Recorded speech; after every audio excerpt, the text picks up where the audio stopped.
ওমর আসলেই ওমরকে আমি হত্যা করব, সেই প্রস্তুতি নিয়ে বসে আছে। ফজরের আজান হয়ে গেল।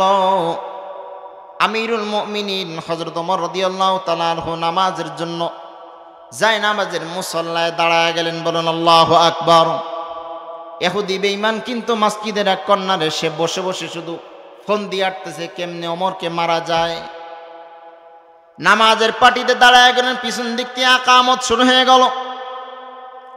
হযরত ওমর রাদিয়াল্লাহু তাআলা আনহু ও রব্বাকা ফাকাব্বির, রবের নামে তাকবীর বলিয়া আল্লাহু আকবার বলে নামাজ শুরু করে দিলেন।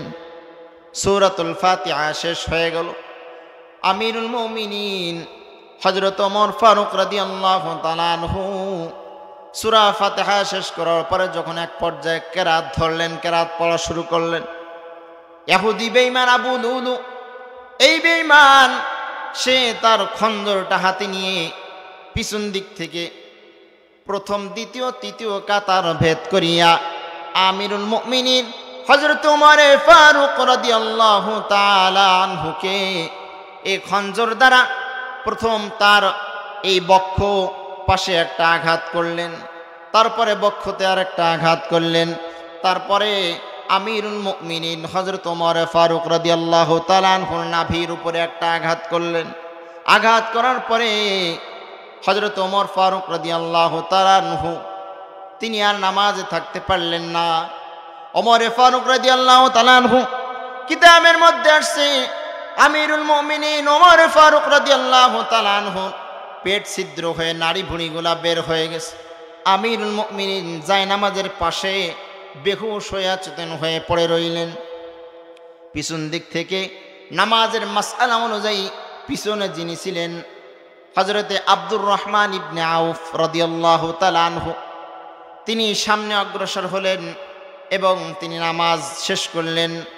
নামাজ শেষ করার পরে সকলেই ধরে মসজিদের বারান্দায় হযরত ওমর ফারুক রাদিয়াল্লাহু তাআলা আনহুকে ধরে নিয়ে আসলেন। হযরত ওমর ফারুক রাদিয়াল্লাহু তাআলা আনহু গায়ে পাঞ্জাবি ছিল, জামা ছিল, এই নাড়ি ভুঁড়িগুলো এমনভাবে বের হয়ে ঝুলতেছিল। ওমর ফারুক রাদিয়াল্লাহু তাআলা আনহু জামা দ্বারা এই যে নাড়ি ভুঁড়িগুলো ঝুলতেছিল এগুলা সুন্দর করে বাঁধার পরে মসজিদের বারান্দায় এসে শোয়ায় দিস। ওই সময়ের মসজিদ কেমন ছিল? টাইসলা। কতক্ষণ ওই সময়ের মসজিদ কি টাইসলা ছিল? মোজাইত করা ছিল, পাকা ছিল। ওই সময়ের মসজিদ পাকা ছিল না, মোজাইত করা ছিল না, টাইস ছিল না। আর আমাদের এখনকার মসজিদ দেখেন কত সুন্দর চাকচিক্য। মসজিদে টাইস টুইস লাগায় এত সুন্দর চাকচিক্য করে রাখছে, কিন্তু অভাব একটা কিসে? মুসল্লি অভাব। মুসল্লি নাই মসজিদের মধ্যে। যদিও মুসল্লি থাকে তাদের ইমানের ঘাটতি। অধিকাংশ মুসল্লি সব সুদের সাথে জড়িত। কতক্ষণ ঠিক কিনা? সম্মানিত ভাইরা আমার, বন্ধুরা আমার, আমিরুল মুমিনিন হযরত ওমর ফারুক রাদিয়াল্লাহু তাআলা আনহু মসজিদের বারান্দার মধ্যে শোয়ায় দিলেন। এক পর্যায়ে তাকে কাঁধে করে নিয়ে তার বাসায় নিয়ে গেলেন। নিয়ে যাওয়ার পরে আমিরুল মুমিনিন হযরত ওমর রাদিয়াল্লাহু তাআলা আনহু এক পর্যায়ে তিনি অচেতন থেকে বেহুশ থেকে হুঁশ ফিরলেন। ফেরার পরে এত বড় বিপদের পরে, এত বড় আঘাতের পরে হযরত ওমর ফারুক রাদিয়াল্লাহু তাআলা আনহু সর্বপ্রথম তিনি তার সংজ্ঞা ফিরে হুঁশ ফেরার পরে সর্বপ্রথম যারা আশপাশে উপস্থিত ছিলেন তাদের কাছে জিজ্ঞাসা করলেন, আমি যে নামাজের ইমামতি করতেছিলাম এই নামাজ কি শেষ হয়েছে কিনা? আল্লাহু আকবার। নামাজ কি শেষ হয়েছে? তোমরা নামাজ কি আদায় করছো? আল্লাহু আকবার। আর আমাদের মধ্যে যদি কোন রকম একজনের কিছু হয়, পায়ে একটু ব্যথা লাগছে, এই অসুস্থতা, এই ছুতু নিয়ে আপনার যতদিন ব্যথা থাকে ততদিন নামাজই পড়ে। হাতের মধ্যে যদি একটু কেটে যায় বলে আসসালামু আলাইকুম ওয়া রাহমাতুল্লাহি ওয়া বারাকাতুহু। আপনারা কেমন আছেন সবাই? আসলে এখন বাজে হলো 12:15। আকাশের অবস্থাও ভালো না। তা আলহামদুলিল্লাহ যতটুকু সময় পাবো ইনশাআল্লাহ কোরআন এবং হাদিস থেকে আমরা যতটুকু পারি ইখলাসের সাথে আমলের নিয়াতে আলোচনা শুনবো। আপনারা শুনতে রাজি আছেন তো ইনশাআল্লাহ?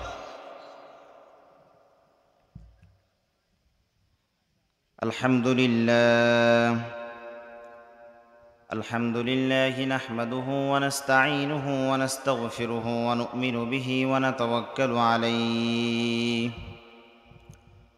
ونعوذ بالله من شرور أنفسنا ومن سيئات أعمالنا من يهد الله فلا مضل له ومن يضلله فلا هادي له ونشهد أن لا إله إلا الله وحده لا شريك له ونشهد أن سيدنا وسندنا وحبيبنا وطبيب ربنا وقلوبنا ومولانا محمدا عبده ورسوله الذي أرسله الله تعالى بالحق بشيرا ونذيرا وداعيا إلى الله بإذنه وسراجا وقمرا منيرا فقد قال الله سبحانه وتعالى في كلامه المجيد وفي فرقان الحميد أعوذ بالله من الشيطان الرجيم بسم الله الرحمن الرحيم وأقيموا الصلاة وآتوا الزكاة واركعوا مع الراكعين صدق الله المولانا العظيم وصدق رسوله النبي الكريم ونحن على ذلك من الشاهدين والشاكرين والحمد لله رب العالمين وقال رسول الله صلى الله عليه وسلم أول ما يحاسب به العبد يوم القيامة الصلاة أو كما قال النبي عليه الصلاة والسلام سبحانك لا علم لنا إلا ما علمتنا إنك أنت العليم الحكيم সকলে মুহাব্বতে দুরূদ ইব্রাহিম পড়ি আল্লাহুম্মা সাল্লি আলা মুহাম্মাদিন ওয়া আলা আলি মুহাম্মাদ কামা সাল্লাইতা আলা ইব্রাহিম ওয়া আলা আলি ইব্রাহিম ইন্নাকা হামিদুম মাজিদ মুহাব্বতে পড়ি আল্লাহুম্মা বারিক আলা মুহাম্মাদিন ওয়া আলা আলি মুহাম্মাদ কামা বারাকতা আলা ইব্রাহিম وعلى آل إبراهيم إنك حميد مجيد بلغ العلا بكماله كشف الدجى بجماله حسنت جميع خصاله صلوا عليه وآله بلغ العلا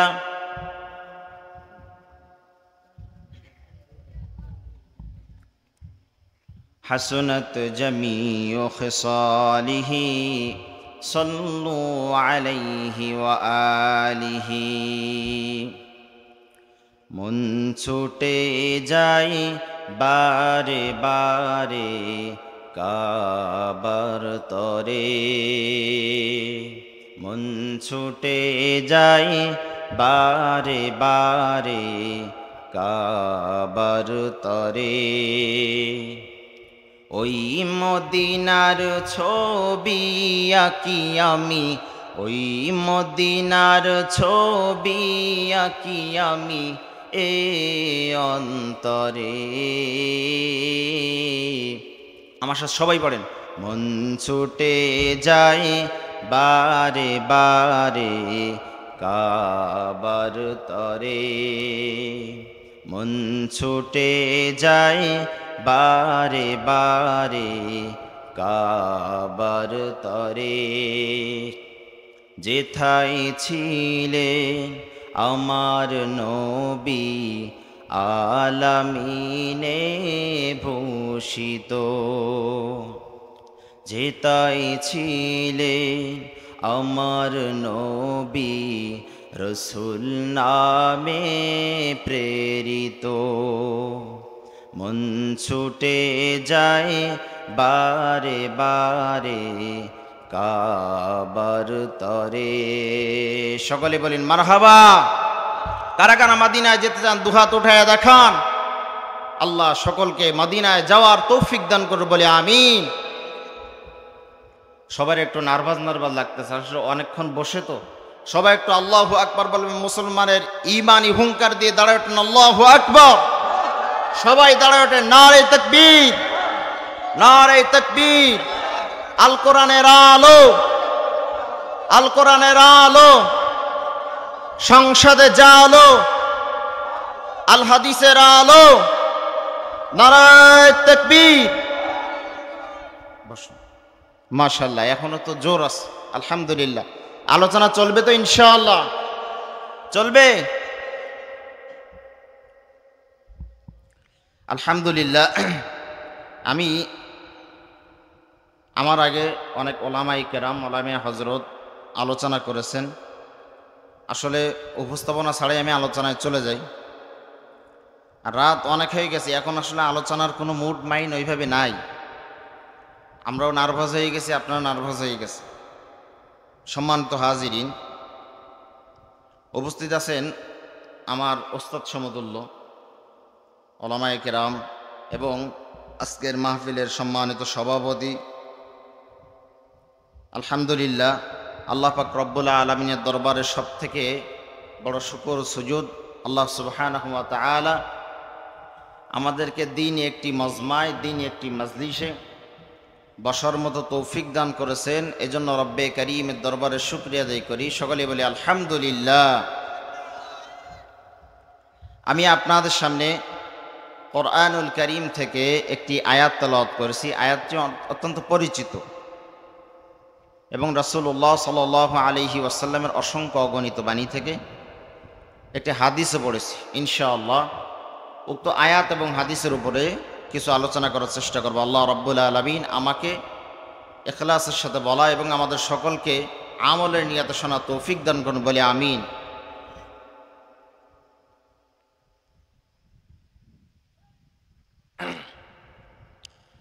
আলহামদুলিল্লাহ, আল্লাহ পাক রব্বুল আলামিন এই আয়াতের মধ্যে ইরশাদ ফরমান, ওয়া আকিমুস সালাহ ওয়া আতুজ যাকাত ওয়ারকাউ মা'আর রাকিঈন, যে তোমরা নামাজ প্রতিষ্ঠিত করো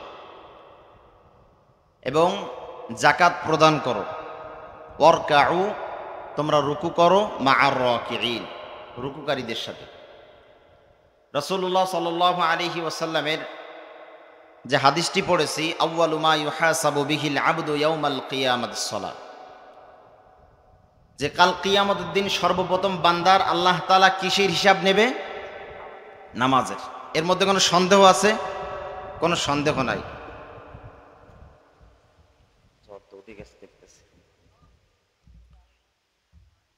তাহলে আল্লাহ রাব্বুল আলামিন কাল কিয়ামতের দিন সর্বপ্রথম বান্দার কিসের হিসাব নেবে? আচ্ছা, নামাজের হিসাব যদি না দিতে পারে তাহলে কি বান্দার সামনে আগানো সম্ভব? এখানে কি আমরা কি সবাই মুসলমান? কারা কারা মুসলমান হাত উঠায়া দেখাই। আলহামদুলিল্লাহ, আমরা সকলেই মুসলমান। এখন রাসূলুল্লাহ সাল্লাল্লাহু আলাইহি ওয়াসাল্লামের হাদিস দ্বারা আমরা বুঝতে পারি যে কাল কিয়ামতের দিন সর্বপ্রথম নামাজের হিসাব আল্লাহ রাব্বুল আলামিন নেবেন। এখন আমরা এখানে যারা আছি, বসা আছি, এর মধ্যে সবাই কি সলাতুল ইশারের নামাজ পড়ছে? অনেকেই পড়েনি। মাহফিল শোনা ফরজ না ইশারের নামাজ পড়া ফরজ? ইশারের নামাজ পড়া ফরজ। আর মাহফিল শোনা এটা হলো কোরআন এবং সুন্নাহর আলোচনা শুনতেছে, নফল ইবাদতের মধ্যে গণ্য হবে। কিন্তু ফরজ বাদ দিয়ে নফলের গুরুত্ব দিছে বেশি। আল্লাহু আকবার। আল্লাহ পাক রব্বুল আলামিন দেখি আমাদের কোন পর্যন্ত নিয়ে যায়। তাহলে কাল কিয়ামত দিন সর্বপ্রথম নামাজের হিসাব নেবে। তা প্রত্যেকটা আল্লাহ রাব্বুল আলামিন প্রত্যেক সৃষ্টিকুলের অনুকূলে তাদের নামাজ রেখেছেন। যেমন দেখেন, আল্লাহ রাব্বুল আলামিন আমাদের জন্য নামাজের ব্যবস্থা করে দিয়েছেন। প্রত্যেকটা সৃষ্টিকুলের অনুকূলে আল্লাহ তাআলা নামাজের ব্যবস্থা করে দিয়েছেন। যেমন দেখেন, গাছপালা তরুলতার মধ্যে, এই মাখলুকগুলির মধ্যে আল্লাহ তাআলা তারাও আল্লাহ রাব্বুল আলামিনের জিকির করে, নামাজ আদায় করে। যেমন গাছের দিকে তাকান, গাছের দিকে তাকাইলে দেখা যাবে গাছগুলা, কিছু গাছ তারা দণ্ডায়মান হয়ে কিয়াম অবস্থায় দাঁড়িয়ে দাঁড়িয়ে আল্লাহ তাআলা জিকিররত অবস্থায় আছে। আবার আল্লাহ তাআলার কিছু কিছু প্রাণী দেখেন রুকু অবস্থায়, যেমন গরু, ছাগল, ভেড়া, এরা সদা সর্বদা রুকু অবস্থায় আল্লাহ তাআলার জিকিরে মশগুল আছে। আবার কিছু প্রাণীর মধ্যে দেখেন কিছু প্রাণী আল্লাহ রাব্বুল আলামিনের সিজদারত অবস্থায়, তাদের কুদরতি কদম আল্লাহ রাব্বুল আলামিনের কপালটা আল্লাহ রাব্বুল আলামিনের কদমে লাগায়া সিজদারত অবস্থায়, যেমন দেখেন সাপ, বিচ্ছু। কিন্তু তাদের নামাজের মধ্যে, তাদের তাসবিহের মধ্যে আল্লাহ রাব্বুল আলামিন পরিপূর্ণ করে নাই। শাহ মুহাদ্দিস দেহলভী রহমাতুল্লাহি আলাইহি, আব্দুল আজিজ মুহাদ্দিস দেহলভী রহমাতুল্লাহি আলাইহি বলেন, কিতাবের মধ্যে আসছে কুল্লুন কদ আলিমা সালাতাহু ওয়া তাসবিহা। প্রত্যেক সৃষ্টিকুলের অনুকূলে আল্লাহ রাব্বুল আলামিনের তার ইবাদত, তার জিকির, তার নামাজ রেখেছেন। কিন্তু মানব জাতি আল্লাহ রাব্বুল আলামিন প্রত্যেক সৃষ্টিকুলের নামাজ, তাদের জিকির রেখেছেন, কিন্তু তাদের জিকির, তাদের নামাজ পরিপূর্ণ না। কিন্তু আল্লাহ রাব্বুল আলামিন মানব জাতির নামাজের মধ্যে কিয়াম দিছেন। তারা দাঁড়াতেও পারে, দাঁড়ায়া নামাজ আদায় করে। তারা রুকু অবস্থায় নামাজ আদায় করে, তারা সিজদা অবস্থায় নামাজ আদায় করে। রব্বে করিম এত সুন্দর নিয়ামত, এত সুন্দর নিজামের মধ্যে আল্লাহ রাব্বুল আলামিন সমস্ত সৃষ্টিকুলের মধ্যে শ্রেষ্ঠ হিসাবে আল্লাহ তাআলা মানব জাতিকে এত সুন্দর নিয়ামত দান করেছেন, যে নিয়ামতের শুকরিয়া আপনি আমি যদি কিয়ামত পর্যন্ত আদায় করি, আল্লাহ রাব্বুল আলামিনের শুকরিয়া আদায় করা শেষ হবে না। বলি সুবহানাল্লাহ। কিয়ামত পর্যন্ত যদি শুকরিয়া আদায় করা হয়, এই নিয়ামতের শুকরিয়া কখনো শেষ হবে না। নবী আলাইহিস সালাতু ওয়াস সালামের উপর নামাজের নির্দেশ দিয়েছে। এই নামাজ থেকে কেউ ফারেক নয়। আপনার আমার উপর নামাজ আল্লাহ তাআলা ফরজ করেছেন।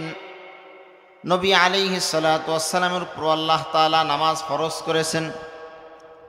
হযরত মূসা আলা নবিয়িনা আলাইহিস সালাতু ওয়াস সালাম, আল্লাহ তাআলা মূসা আলাইহিস সালাতু ওয়াস সালামকে বললেন, ইন্নানি আনাল্লাহু লা ইলাহা ইল্লা আনা ফা'বুদনি ওয়া আকিমিস সালাতা লিযিকরি।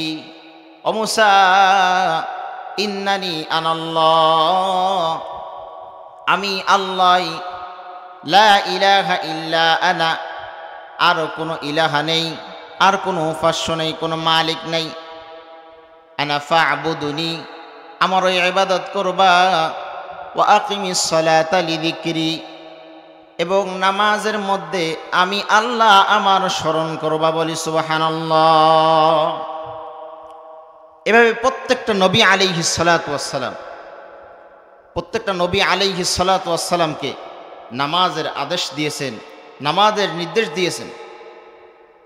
আমাদের নবী মুহাম্মদ রাসূলুল্লাহ সাল্লাল্লাহু আলাইহি ওয়াসাল্লামকে আল্লাহ তাআলা বলেন, ওয়া'মুর আহলাকা বিস-সালাতি ওয়াসতাবির আলাইহা। ও নবী মুহাম্মদ, তুমি তোমার পরিবার পরিজনকে নামাজের আদেশ দাও, নামাজের নির্দেশ দাও।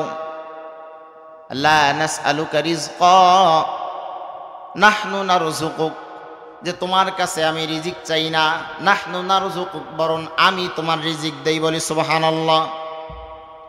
এমনিভাবে আল্লাহ রাব্বুল আলামিন মানব দানব থেকে শুরু করে গাছপালা তরুলতা পশু পাখি পর্যন্ত আল্লাহ সুবহানাহু ওয়া তাআলা প্রত্যেক সৃষ্টিকুলের অনুকূলে তাদের নামাজ রেখেছেন। কিন্তু রব্বে কারীম বলেন, মালিক বলেন, গাছ দাঁড়ায়া দাঁড়ায়া আল্লাহ তাআলার নামাজ আদায় করে, জিকির করে, তারা রুকু করতে পারে না। গরু ছাগল ভেড়াগুলা তারা রুকু অবস্থায় আল্লাহ তাআলার তাসবিহ পাঠ করে, তারা দাঁড়াতে পারে না চাইলেও। দেখবেন যে সাপ বিচ্ছু তেলাপোকা এগুলা দেখবেন যে তারা সিজদারত অবস্থায় মাথা নত করে তারা আল্লাহ তাআলার নামাজ আদায় করে, জিকির আজগার করে। তাদের নামাজ কিন্তু পরিপূর্ণ না, তাদের জিকির কিন্তু পরিপূর্ণ না। এজন্য কাল কিয়ামতের দিন গাছ বলেন, গরু বলেন, ছাগল বলেন, ভেড়া বলেন, সাপ বলেন, বিচ্ছু বলেন, আল্লাহ রাব্বুল আলামিন তাদের এই নামাজের প্রতিদান আল্লাহ তাআলা কাল কিয়ামত দিন দিবে না। আল্লাহ রাব্বুল আলামিন কিন্তু মানব জাতির নামাজের প্রতিদান আল্লাহ তাআলা সর্বপ্রথম দিবেন। এই নামাজের হিসাবের জন্য সর্বপ্রথম নিবেন, কারণ আল্লাহ রাব্বুল আলামিন মানব জাতির সমস্ত সৃষ্টিকুলের মধ্যে সবথেকে পরিপূর্ণ পূর্ণাঙ্গ নামাজ দিয়ে আল্লাহ তাআলা আমাদেরকে দান করেছেন। আর এই নামাজটা কারোর মাধ্যমে আল্লাহ তাআলা পাঠান নাই। প্রত্যেকটা জিনিস রব্বে কারীম জিবরাইল আলাইহিস সালাতু ওয়াস সালামের মাধ্যমে, ওহীর মাধ্যমে আল্লাহ তাআলা আল্লাহ রাসূল সাল্লাল্লাহু আলাইহি ওয়াসাল্লামের কাছে পাঠায়াছেন। কিন্তু এই নামাজ এমন একটা পুরস্কার, এমন একটা প্রতিদান, আল্লাহ রাব্বুল আলামিন বলেন, এই নামাজ আমি জিবরাইলের মাধ্যমে পাঠাই নাই, কোনো প্রেরকের মাধ্যমে পাঠাই নাই, কোনো চিঠির দ্বারা পাঠাই নাই, কোনো বার্তার মাধ্যমে পাঠাই নাই। আমি আল্লাহ রাব্বুল আলামিন এই নামাজকে আমার পয়গম্বর মুহাম্মাদুর রাসূলুল্লাহ সাল্লাল্লাহু আলাইহি ওয়াসাল্লামকে স্বয়ং আমার কাছে ডেকে নিয়ে আমার সান্নিধ্যে অর্জন করে আমি তাকে এই নামাজ, পাঁচ ওয়াক্ত নামাজ আমি আল্লাহ তাআলা পুরস্কার হিসেবে দান করেছি। বলি সুবহানাল্লাহ। সুতরাং এই নামাজ অত্যন্ত দামি একটা ইবাদত। আপনি মাহফিল শোনেন, দেখেন আমাদের মহল্লায় কিন্তু মাহফিল হয়, এখন খুব মাহফিল হচ্ছে, কিন্তু নামাজের সংখ্যা কিন্তু খুব কম। দেখলে দেখা যায় অনেক মুসল্লি আছে সাপ্তাহিক মুসল্লি, কতক্ষণ ঠিক কিনা? আবার অনেকে আছে বাৎসরিক মুসল্লি, তারা শুধু ঈদের নামাজে যায়। সাপ্তাহিক মুসল্লি শুধু জুমার দিনই আসে। আপনি মহল্লার মধ্যে মসজিদের মধ্যে দেখেন কোন রকম দিনের বেলা যে ওয়াক্তগুলা, আসরের সময় মাগরিবের সময় একটু মুসল্লি হয়, ফজরের সময় যায় দেখেন মুসল্লি নাই। কতক্ষণ ঠিক কিনা? ফজরের সময় মুসল্লি কম। এই যে বৃষ্টি নাই, এখন আমরা ইস্তেসকার নামাজ পড়ে আল্লাহ তাআলার কাছে কত কান্নাকাটি, কত রোনাজারি। আসলে আল্লাহ তাআলা কোরআনে হাকিমের মধ্যে বলেন, যহারাল ফাসাদু ফিল বাররি ওয়াল বাহরি বিমা কাসাবাত আইদিন নাস। আমাদের সাথে যা কিছু ঘটে যায়, যে গজবগুলো আমাদের সাথে গজবের সম্মুখীন হচ্ছে আমরা, এই যে অত্যন্ত তাপ, বৃষ্টি হয় না, ফসল ফলাদি সব নষ্ট হয়ে যাচ্ছে। আল্লাহ তাআলা বলেন, যহারাল ফাসাদু ফিল বাররি ওয়াল বাহরি বিমা কাসাবাত আইদিন নাস। বান্দা, তোমার সাথে যা কিছু ঘটে যাচ্ছে, প্রকৃতির সাথে যা কিছু ঘটে যাচ্ছে, এগুলা হলো সবই আমাদের অপরাধের কারণে, এগুলা হলো আমাদের হাতের কামাই। কতক্ষণ ঠিক কিনা? আসলে নিয়াতের মধ্যে তো গলদ। এই যে এখন আলোচনা শোনার জন্য সবাই আসছে, এখন স্টেজের মঞ্চটা কেমন হয়ে গেছে, হুজুর গান গাবে, কিছু হাসির কথা বলবে, হাসবে, খেলবে, এই হলো। যদি এমন করা যায়, হুজুরের আলোচনা খুব সুন্দর, কিন্তু আমি আলোচনা করলাম, আমার আলোচনার থেকে যদি আপনি ছোট্ট একটা আমল নিয়ে বাড়িতে যান, এর উপরে যদি জিন্দিগিটা কাটায় যান, অল্প আমল নাজাতের জন্য যথেষ্ট হইবে। রাসূল সাল্লাল্লাহু আলাইহি ওয়াসাল্লাম হাদিসের মধ্যে ইরশাদ ফরমান, এই আমলটা আপনার কাল কিয়ামতের দিন নাজাতের জরিয়া হিসাবে আল্লাহ তাআলা আপনাকে জান্নাতে পৌঁছায় দেবে। সুবহানাল্লাহ। কিন্তু আমি এখানে কিছু হাসির কথা বললাম, এখানে গান বললাম, বলার দ্বারা কি হবে? আপনার নিজের মধ্যে কোনো পরিবর্তন তো হবে না। সামান্য সময়ের জন্য, সাময়িক সময়ের জন্য আপনি মজা পাবেন, হাসবেন, খেলবেন, কিন্তু আসলে আপনার নিজের মধ্যে কোনো পরিবর্তন আসলো না।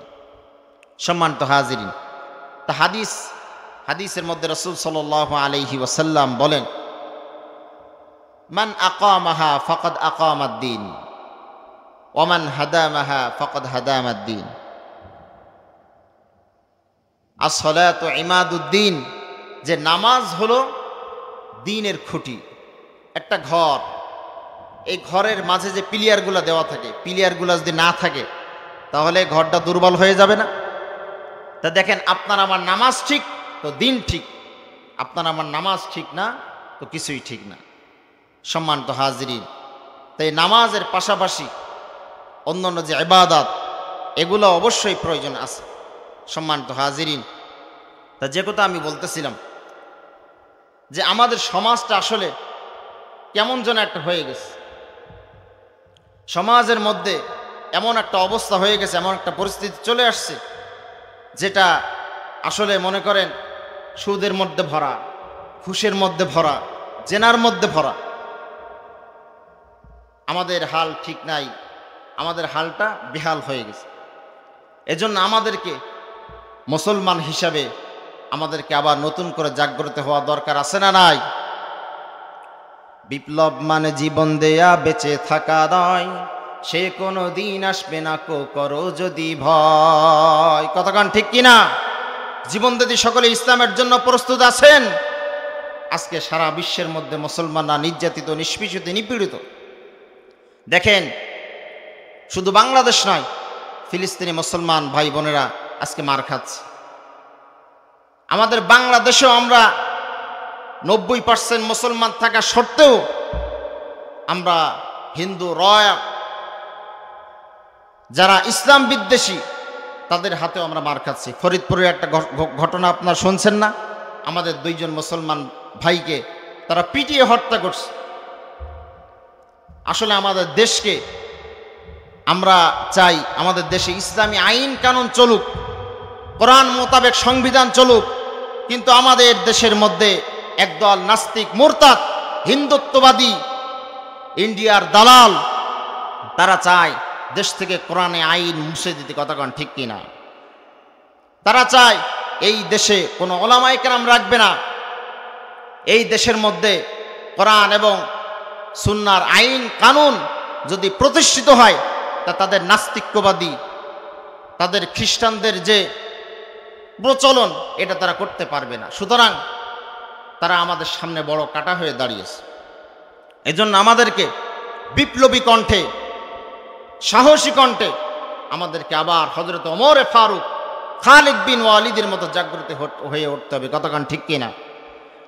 বিপ্লব মানে জীবন দেয়া বেঁচে থাকা নয়, সে কোনো দিন আসবে না কো করো যদি ভয়। বিপ্লব মানে জীবন দেয়া বেঁচে থাকা নয়, সে কোনো দিন আসবে না কো করো যদি ভয়।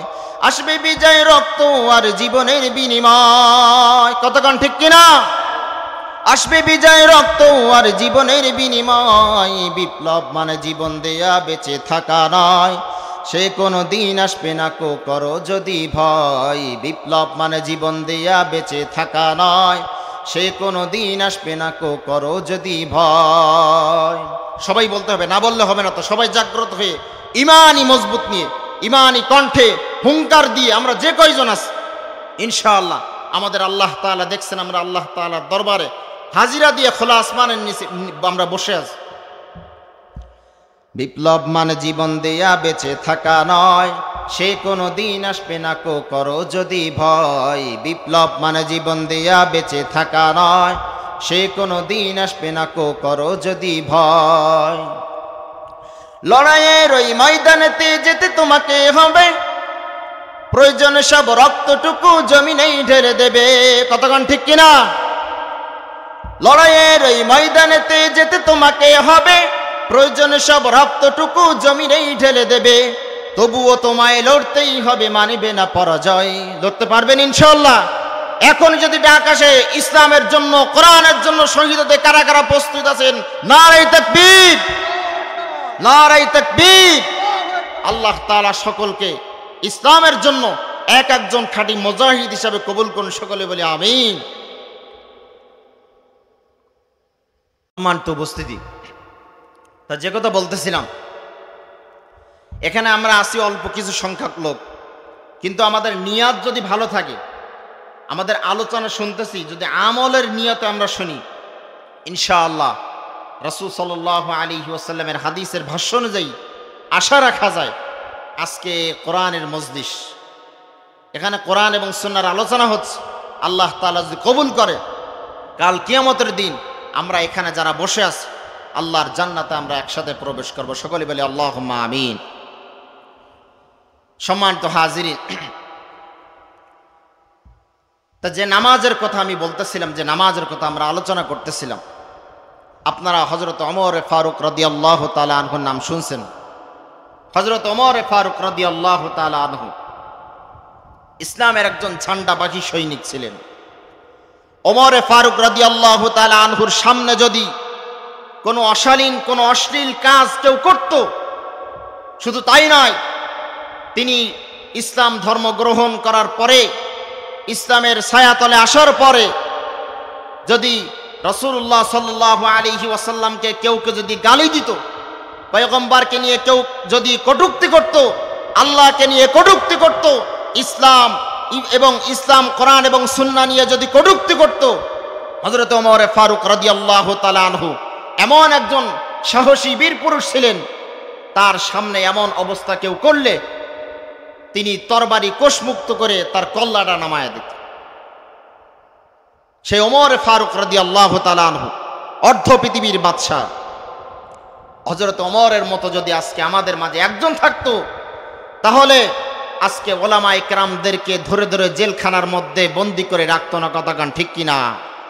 আজকে আমাদের মধ্যে ঈমান নাই, আজকে আমাদের মধ্যে ঈমান, যে তেজস্বী, যে মজবুতিয়াত, যে হুঙ্কার, এটা আমাদের মধ্যে নাই। আমাদের ঈমানটা দুর্বল হয়ে গেছে, আমাদের ঈমানের মধ্যে ভাইরাস ঢুকে গেছে, যার কারণে আজকে কোরআনের বিরুদ্ধে কথা বলে, আল্লাহকে নিয়ে কটূক্তি করে, রাসূল সাল্লাল্লাহু আলাইহি সাল্লামকে নিয়ে ব্যঙ্গচিত্র করে, আর আমাদের শরীরে তাজা রক্ত থাকা সত্ত্বেও আমরা তাদের প্রতিবাদ জানাই, কিন্তু প্রতিবাদ জানায় কোনো কাজ হয় না। এটা হলো আমাদের ঈমানের দুর্বলতা। এক পর্যায়ে দেখতে গেলে দেখা যায় ইসলাম আজকে বাংলাদেশ থেকেও বিদায় নিতে চলেছে। কোরআন এবং সুন্নাহর আইন কানুন, রাসূল সাল্লাল্লাহু আলাইহি ওয়াসাল্লামের সুন্নতি জিন্দেগিও আমাদের মধ্য থেকে বিদায় নিতে চলেছে। ইহুদি খ্রিস্টানদের যে তাদের যে চাল চলন, এগুলো আমাদের সন্তানদের মধ্যে তারা কেমনে ঢুকাবে, অলরেডি ঢুকাইয়া ফেলছে। আপনি দেখেন, আপনার সন্তান চুল কাটে, কোনে বাহিরে খ্রিস্টান, কোনে মেসি, নেইমার, বড় বড় খেলোয়াড়, বড় বড় নায়ক, তাদের মতো করে বেঈমানদের মতো করে চুল কাটে, কতক্ষণ ঠিক কিনা? কিন্তু দরকার ছিল কি? একজন মুসলমানের সন্তান হিসাবে গজব আপনার উপর আমার উপর কেন আসবে না? একজন মুসলমানের সন্তান হিসাবে আপনার আমার দরকার ছিল রাসূলুল্লাহ সাল্লাল্লাহু আলাইহি ওয়াসাল্লাম যেভাবে চুল কাটছেন, যে কয় তরিকায় চুল কাটছেন, আমার চুলটাও সেই কয় তরিকায় কাটা উচিত ছিল, কতক্ষণ ঠিক কিনা? রাসূলুল্লাহ সাল্লাল্লাহু আলাইহি ওয়াসাল্লাম জামাটা কেমন ছিল, পয়গম্বর সাল্লাল্লাহু আলাইহি ওয়াসাল্লামের দাড়িটা কেমন ছিল, আমার দাড়িটাও তেমন হওয়া উচিত ছিল, কতক্ষণ ঠিক কিনা? কিন্তু আজকে সমাজের মধ্যে দেখেন অধিকাংশ মানুষের মুখে দাড়ি নাই, যদিও দাড়ি থাকে ব্রাশের মতো দাড়ি করে রেখে দিচ্ছে, আর কাটতে কাটতে তো আর নেই। আর জামা তো মোটামুটি পরে, কোন রকম জুমার দিন একটা জামা পরে আসে, তারপরেও টেনি টুনি মনে করেন যে এই কোনই পর্যন্ত আসে, এর নিচে আর আসে। সম্মানিত হাজিরি, আজকে ইসলাম বিদায় নেবে না কেন? আমাদের অবহেলার কারণে, আমাদের অবহেলার কারণে। বুখারা, সামারকান্দ রাশিয়ার মধ্যে অবস্থিত, সম্ভবত রাশিয়ার মধ্যে অবস্থিত। এই বুখারা, এই যে এলাকা, ইমাম বুখারী রহমাতুল্লাহি আলাইহি ওখানে হাজার হাজার মাদ্রাসা ছিল, কিন্তু সেখানে আজকে মাদ্রাসাগুলো গির্জায় পরিণত হয়ে গেছে, সেখানে আজকে মাদ্রাসাগুলো দল ঘরে পরিণত হয়ে গেছে, সেখানে আজকে মাদ্রাসাগুলো তাদের অবহেলার কারণে যত্ন না নেওয়ার কারণে তাদের মধ্যে ইহুদি খ্রিস্টানদের চালচলন তারা নিজেরা ঢুকাতে আজকে সেখান থেকে ইসলাম বিদায় নিয়ে রাশিয়া আজকে একটা খ্রিস্টান রাষ্ট্রে পরিণত হয়ে গেছে। কতক্ষণ ঠিক কিনা? সেখানে আজকে মুসলমানদের কোনো চিহ্ন নাই।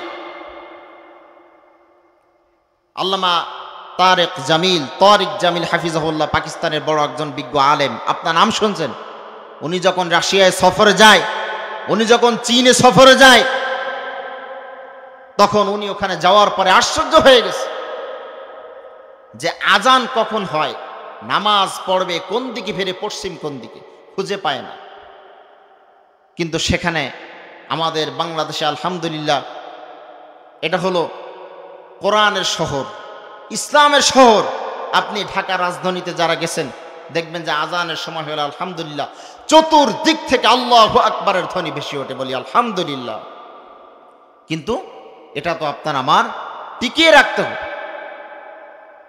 সম্মানিত হাজিরিন, যে কথা বলতেছিলাম, আপনার সন্তান, আপনার মেয়ে, আপনার স্ত্রী তারা যদি ইসলামের পথে না থাকে, সব থেকে বড় জিনিস দেখেন এই যে মোবাইল, এর মোবাইলটা মুসলমানদেরকে ধ্বংস করার জন্য ইহুদি খ্রিস্টানরা আরো কয়েকশো বছর আগের থেকে তাদের একটা প্ল্যান যে আজকে মুসলমানদের হাতে যদি এই মোবাইলটা উঠিয়ে দেওয়া যায়, তারা কোরআন ছেড়ে দেবে, তারা রাসূল সাল্লাল্লাহু আলাইহি ওয়াসাল্লামের জীবনী যে কিতাব আছে, নবীদের জীবনী, এগুলো ছেড়ে দেবে। তারা বই পুস্তক পড়বে না, শুধুমাত্র তাদের হাতে দিয়ে এটা উঠিয়ে দেওয়া হয়। তাদের ঈমান নষ্ট হয়ে যাবে। এটা এমন এক জিনিস, মুহূর্তের মধ্যে আপনার ঈমান শেষ, খতম। এর মধ্যে এমন কিছু নাই যে আপনি পাবেন না, আপনি যা চাইবেন তাই পাইবেন। মসজিদের মধ্যে বসে বসে দেখবেন যে মোবাইল টিপতেছে।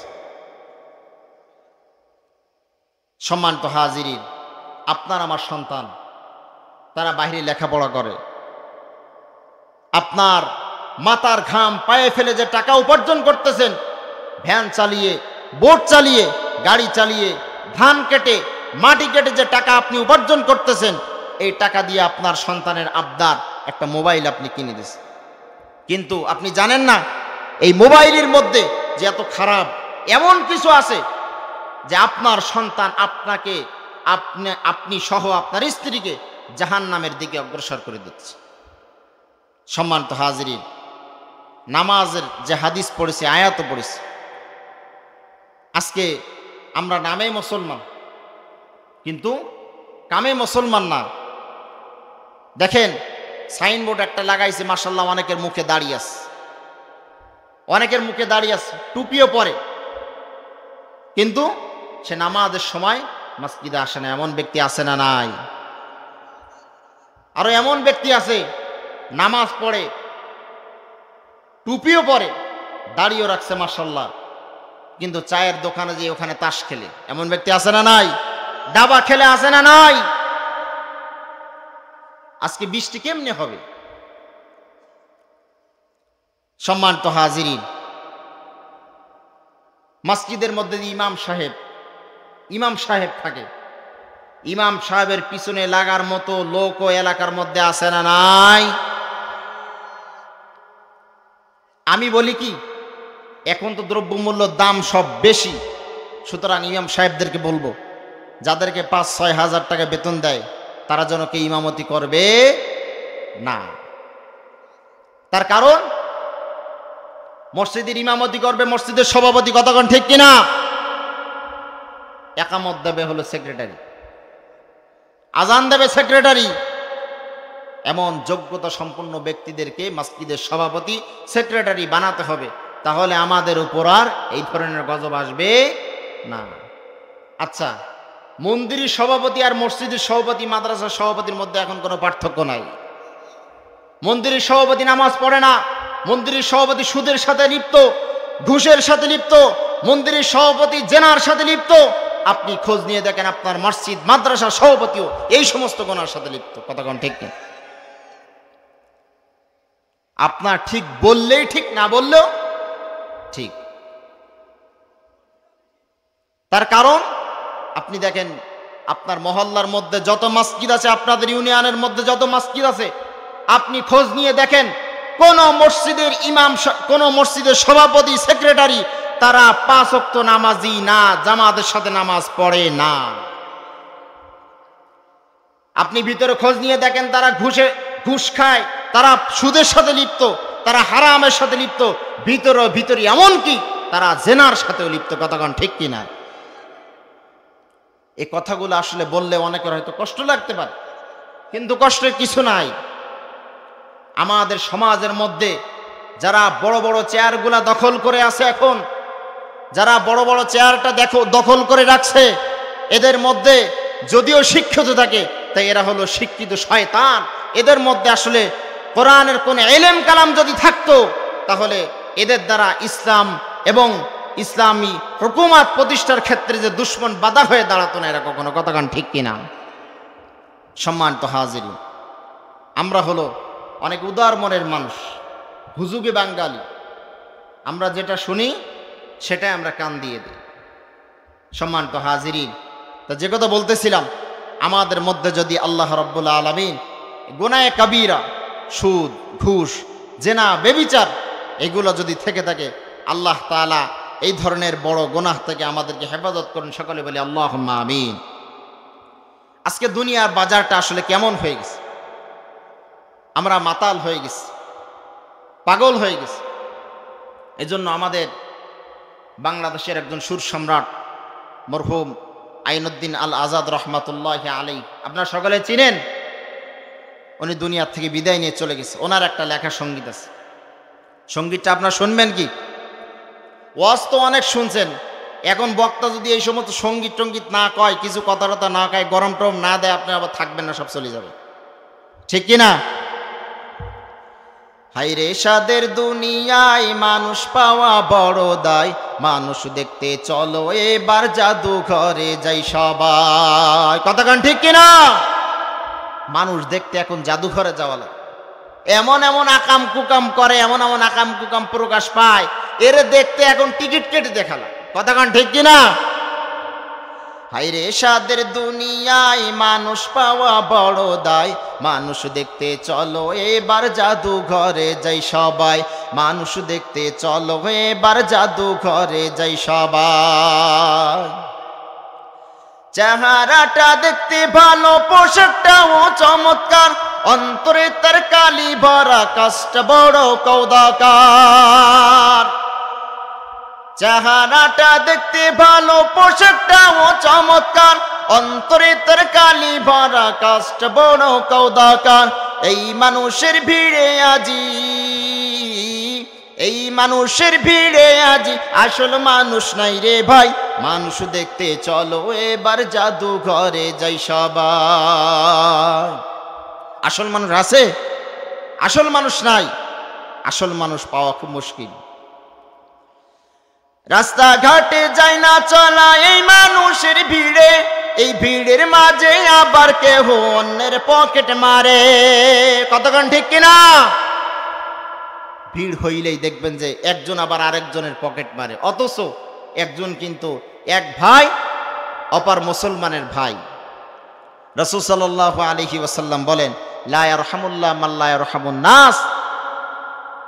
যে ব্যক্তি তার অপর ভাইয়ের উপর রহম করে না, ইহসান করে না, আল্লাহ রাব্বুল আলামিনের রহমত, ইহসান তার উপর থেকে আল্লাহ তাআলা উঠায়। আর আমরা ইহসানের পরিবর্তে কেমনে পারি, আমার পার্শ্ববর্তী এক ভাইরে টাকা পয়সা অনেক হয়ে গেছে, ওর ঘেরের মধ্যে একটু বীজ ঢেলে দেয়। কতক্ষণ ঠিক কিনা?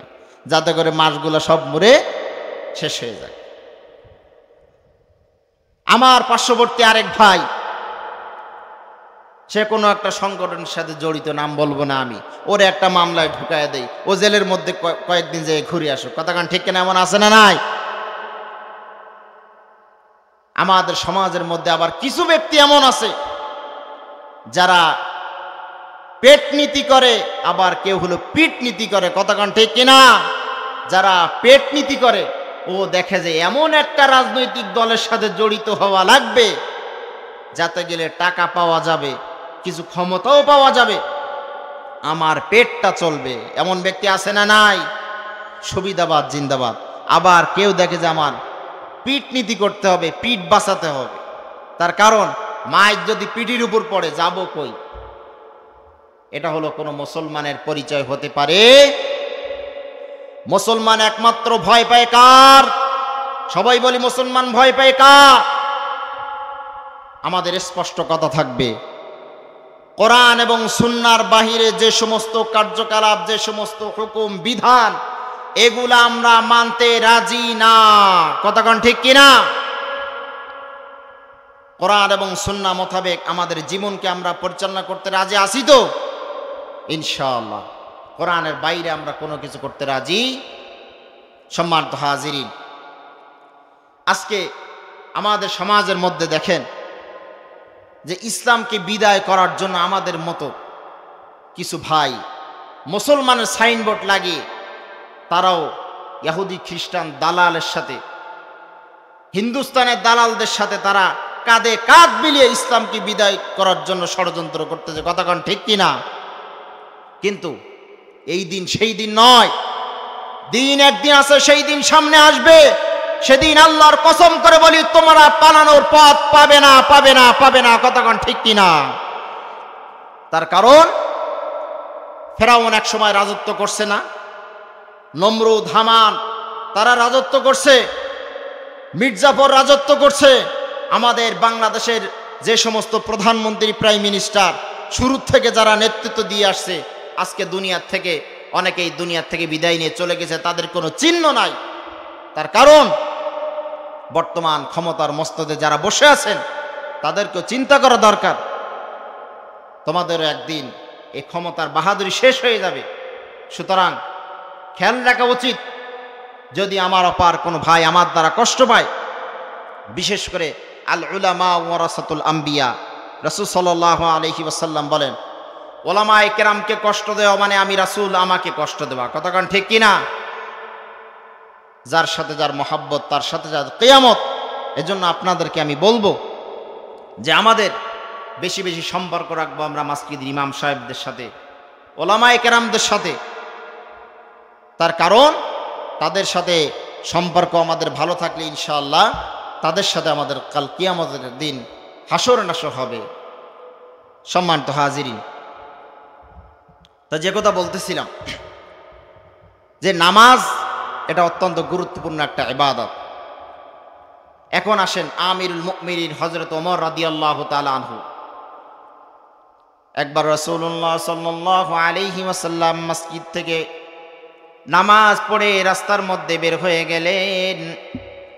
পয়গম্বর সাল্লাল্লাহু আলাইহি ওয়াসাল্লাম দেখলেন ইবলিস শয়তান সামনে দিয়ে আসতেছে। কে আসতেছে?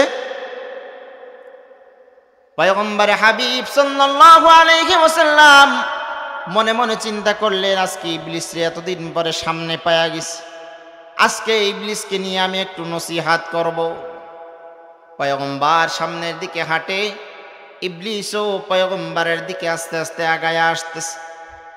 হঠাৎ করে পয়গম্বর সাল্লাল্লাহু আলাইহি ওয়াসাল্লাম দেখলো ইবলিস সে উল্টা সামনের দিকে দৌড়াচ্ছে। পয়গম্বরের দিকে আসা বাদ দিয়ে সে উল্টা পিছন দিক দিয়ে দৌড়ায় চলে যায়। পয়গম্বর বলে যে ঘটনা কি? মনে মনে ভেবেছিলাম আজকে ইবলিসকে একটু আমি নসিহত করব যাতে করে সে হেদায়েত পায়, ভালো হয়ে যায়। রাসূলুল্লাহ সাল্লাল্লাহু আলাইহি ওয়াসাল্লাম বললেন ঘটনা কি? পিছন দিকে তাকায়া দেখেন পয়গম্বর সাল্লাল্লাহু আলাইহি ওয়াসাল্লাম পিছনের দিকে তাকায়া দেখেন আমিরুল মুমিনিন হযরত ওমর ফারুক রাদিয়াল্লাহু তাআলা আনহু পিছন দিক দিয়ে আসতেছে। বলেন আল্লাহু আকবার। তাহলে দেখেন কি পরিমাণ ভয় পায়। রাসূল সাল্লাল্লাহু আলাইহি সাল্লামকে দেখে শয়তান রাসূল সাল্লাল্লাহু আলাইহি সাল্লামের দিকে এগিয়ে আসলেন। কারণ আমার নবী, আপনার নবী মাটির মানুষ, দয়ার মানুষ।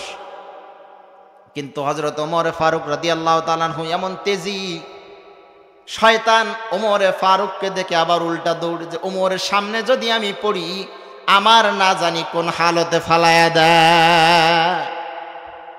এজন্য ওমরের মতো যদি একজন থাকতো তাহলে আজকে যারা ইসলামের দুশমনী করে, যারা আজকে কোরআন বিরোধী আইন কানুন দেশের মধ্যে তারা চালাতে চায়, ওমরের মধ্যে একজন ওমর যদি আমাদের মধ্যে থাকতো, এগুলা বাংলাদেশ নয়, তারা তাদের ঘর বাড়ি ছেড়ে পালিয়ে তারা হিন্দুস্তানে চলে যেত। কতক্ষণ ঠিক কিনা? এই ওমরে ফারুক রাদিয়াল্লাহু তাআলা, ওমরে ফারুক রাদিয়াল্লাহু তাআলা অর্ধ পৃথিবীর বাদশা। হযরত ওমরে ফারুক রাদিয়াল্লাহু তাআলা অর্ধ জাহানের বাদশা ওমরে ফারুক রাদিয়াল্লাহু তাআলা। হঠাৎ করে ওমরে ফারুক রাদিয়াল্লাহু তাআলা কানের মধ্যে একটা আওয়াজ আসছে। কে যেন বলছে, আপনাকে আবু লুলু নামক এক কাঠমিস্ত্রি গোলাম, ইহুদি গোলাম তোমাকে হত্যা করবে। হযরত ওমর ফারুক রাদিয়াল্লাহু তাআলা আমিরুল মুমিনিন, তিনি মনে মনে ভাবলেন, আমাকে হত্যা করতে চেয়েছে কি? আমি সেই ব্যক্তিটাকে একটু দেখতে চাই। আমিরুল মুমিনিন ওমর ফারুক রাদিয়াল্লাহু তাআলা হঠাৎ করে সেই গোলামের সাথে দেখা হয়ে গেল। গোলামের কাছে জিজ্ঞাসা করলো, ও গোলাম, আমি শুনেছি তুমি নাকি আমাকে হত্যা করবা, কথাটা কি সত্য?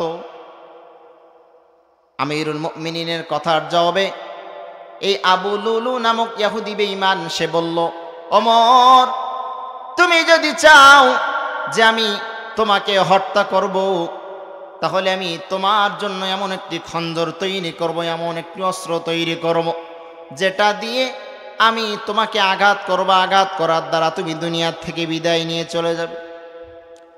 আমিরুল মুমিনিন হযরত ওমর ফারুক রাদিয়াল্লাহু তাআলা ওখান থেকে চলে গেলেন। হঠাৎ করে দেখা গেল আমিরুল মুমিনিন ফজরের নামাজের জন্য মসজিদে যাবে। এর আগ দিয়েই ইহুদি বেঈমান, এই ইহুদি বেঈমান সে ওমরে ফারুক রাদিয়াল্লাহু তাআলা আনহুকে মারার জন্য একটি খঞ্জর তৈরি করলেন। কিতাবের মধ্যে আসছে এই খঞ্জরের মাথা ছিল 2টা অথবা 3টা এবং মাঝখানে একটা হাতল ছিল। আর এই খঞ্জরের প্রত্যেকটা মাথায়, কিতাবের মধ্যে আসছে, প্রত্যেকটা মাথায় এমনভাবে বিষ দ্বারা প্রলেপ দিছে, যখন আমিরুল মুমিনিন ওমরে ফারুক রাদিয়াল্লাহু তাআলা আনহুকে যখন আঘাত করা হবে, এই আঘাতটা যদিও ভালোভাবে না লাগে, কিন্তু এর মধ্যে যে বিষ দ্বারা প্রলেপ দেওয়া হয়েছে, এই বিষের কারণে সে যেন মারা যায়, এমনভাবে খঞ্জরটা তৈরি করেছে, অস্ত্রটা তৈরি করেছে। ফজরের নামাজের জন্য আমিরুল মুমিনিন হযরত ওমর রাদিয়াল্লাহু তাআলা আনহু মসজিদের মধ্যে চলে গেলেন, মানুষকে নামাজের জন্য ডাক দিলেন। মসজিদের এক কর্নারে এই আবু লুলু নামক বেঈমান সে চুপে সারে আস্তে করে বসে আছে, গা ঢাকা দিয়ে। কখন ওমর আসবে, ওমর আসলেই ওমরকে আমি হত্যা করব, সেই প্রস্তুতি নিয়ে বসে আছে। ফজরের আজান হয়ে গেল। আমিরুল মুমিনিন হযরত ওমর রাদিয়াল্লাহু তাআলা আনহু নামাজের জন্য যায় নামাজের মুসল্লায় দাঁড়ায় গেলেন। বলেন আল্লাহু আকবার। ইহুদি বেঈমান কিন্তু মসজিদের এক কর্নারে সে বসে বসে শুধু ফোন দিয়ে আটতেছে কেমনে ওমরকে মারা যায়। নামাজের পাটিতে দাঁড়ায় গেলেন, পিছন দিক থেকে ইকামত শুরু হয়ে গেল। হযরত ওমর রাদিয়াল্লাহু তাআলা আনহু ও রব্বাকা ফাকাব্বির, রবের নামে তাকবীর বলিয়া আল্লাহু আকবার বলে নামাজ শুরু করে দিলেন। সূরাতুল ফাতিহা শেষ হয়ে গেল। আমিরুল মুমিনিন হযরত ওমর ফারুক রাদিয়াল্লাহু তাআলা আনহু সূরা ফাতিহা শেষ করার পরে যখন এক পর্যায়ে কেরাত ধরলেন, কেরাত পড়া শুরু করলেন। ইহুদি বেঈমান আবু লুলু, এই বেঈমান সে তার খঞ্জরটা হাতে নিয়ে পিছন দিক থেকে প্রথম, দ্বিতীয়, তৃতীয় কাতার ভেদ করিয়া আমিরুল মুমিনিন হযরত ওমর ফারুক রাদিয়াল্লাহু তাআলা আনহুকে এই খঞ্জর দ্বারা প্রথম তার এই বক্ষ পাশে একটা আঘাত করলেন, তারপরে বক্ষতে আর একটা আঘাত করলেন, তারপরে আমিরুল মুমিনিন হযরত ওমর ফারুক রাদিয়াল্লাহু তাআলা আনহুর নাভির উপরে একটা আঘাত করলেন।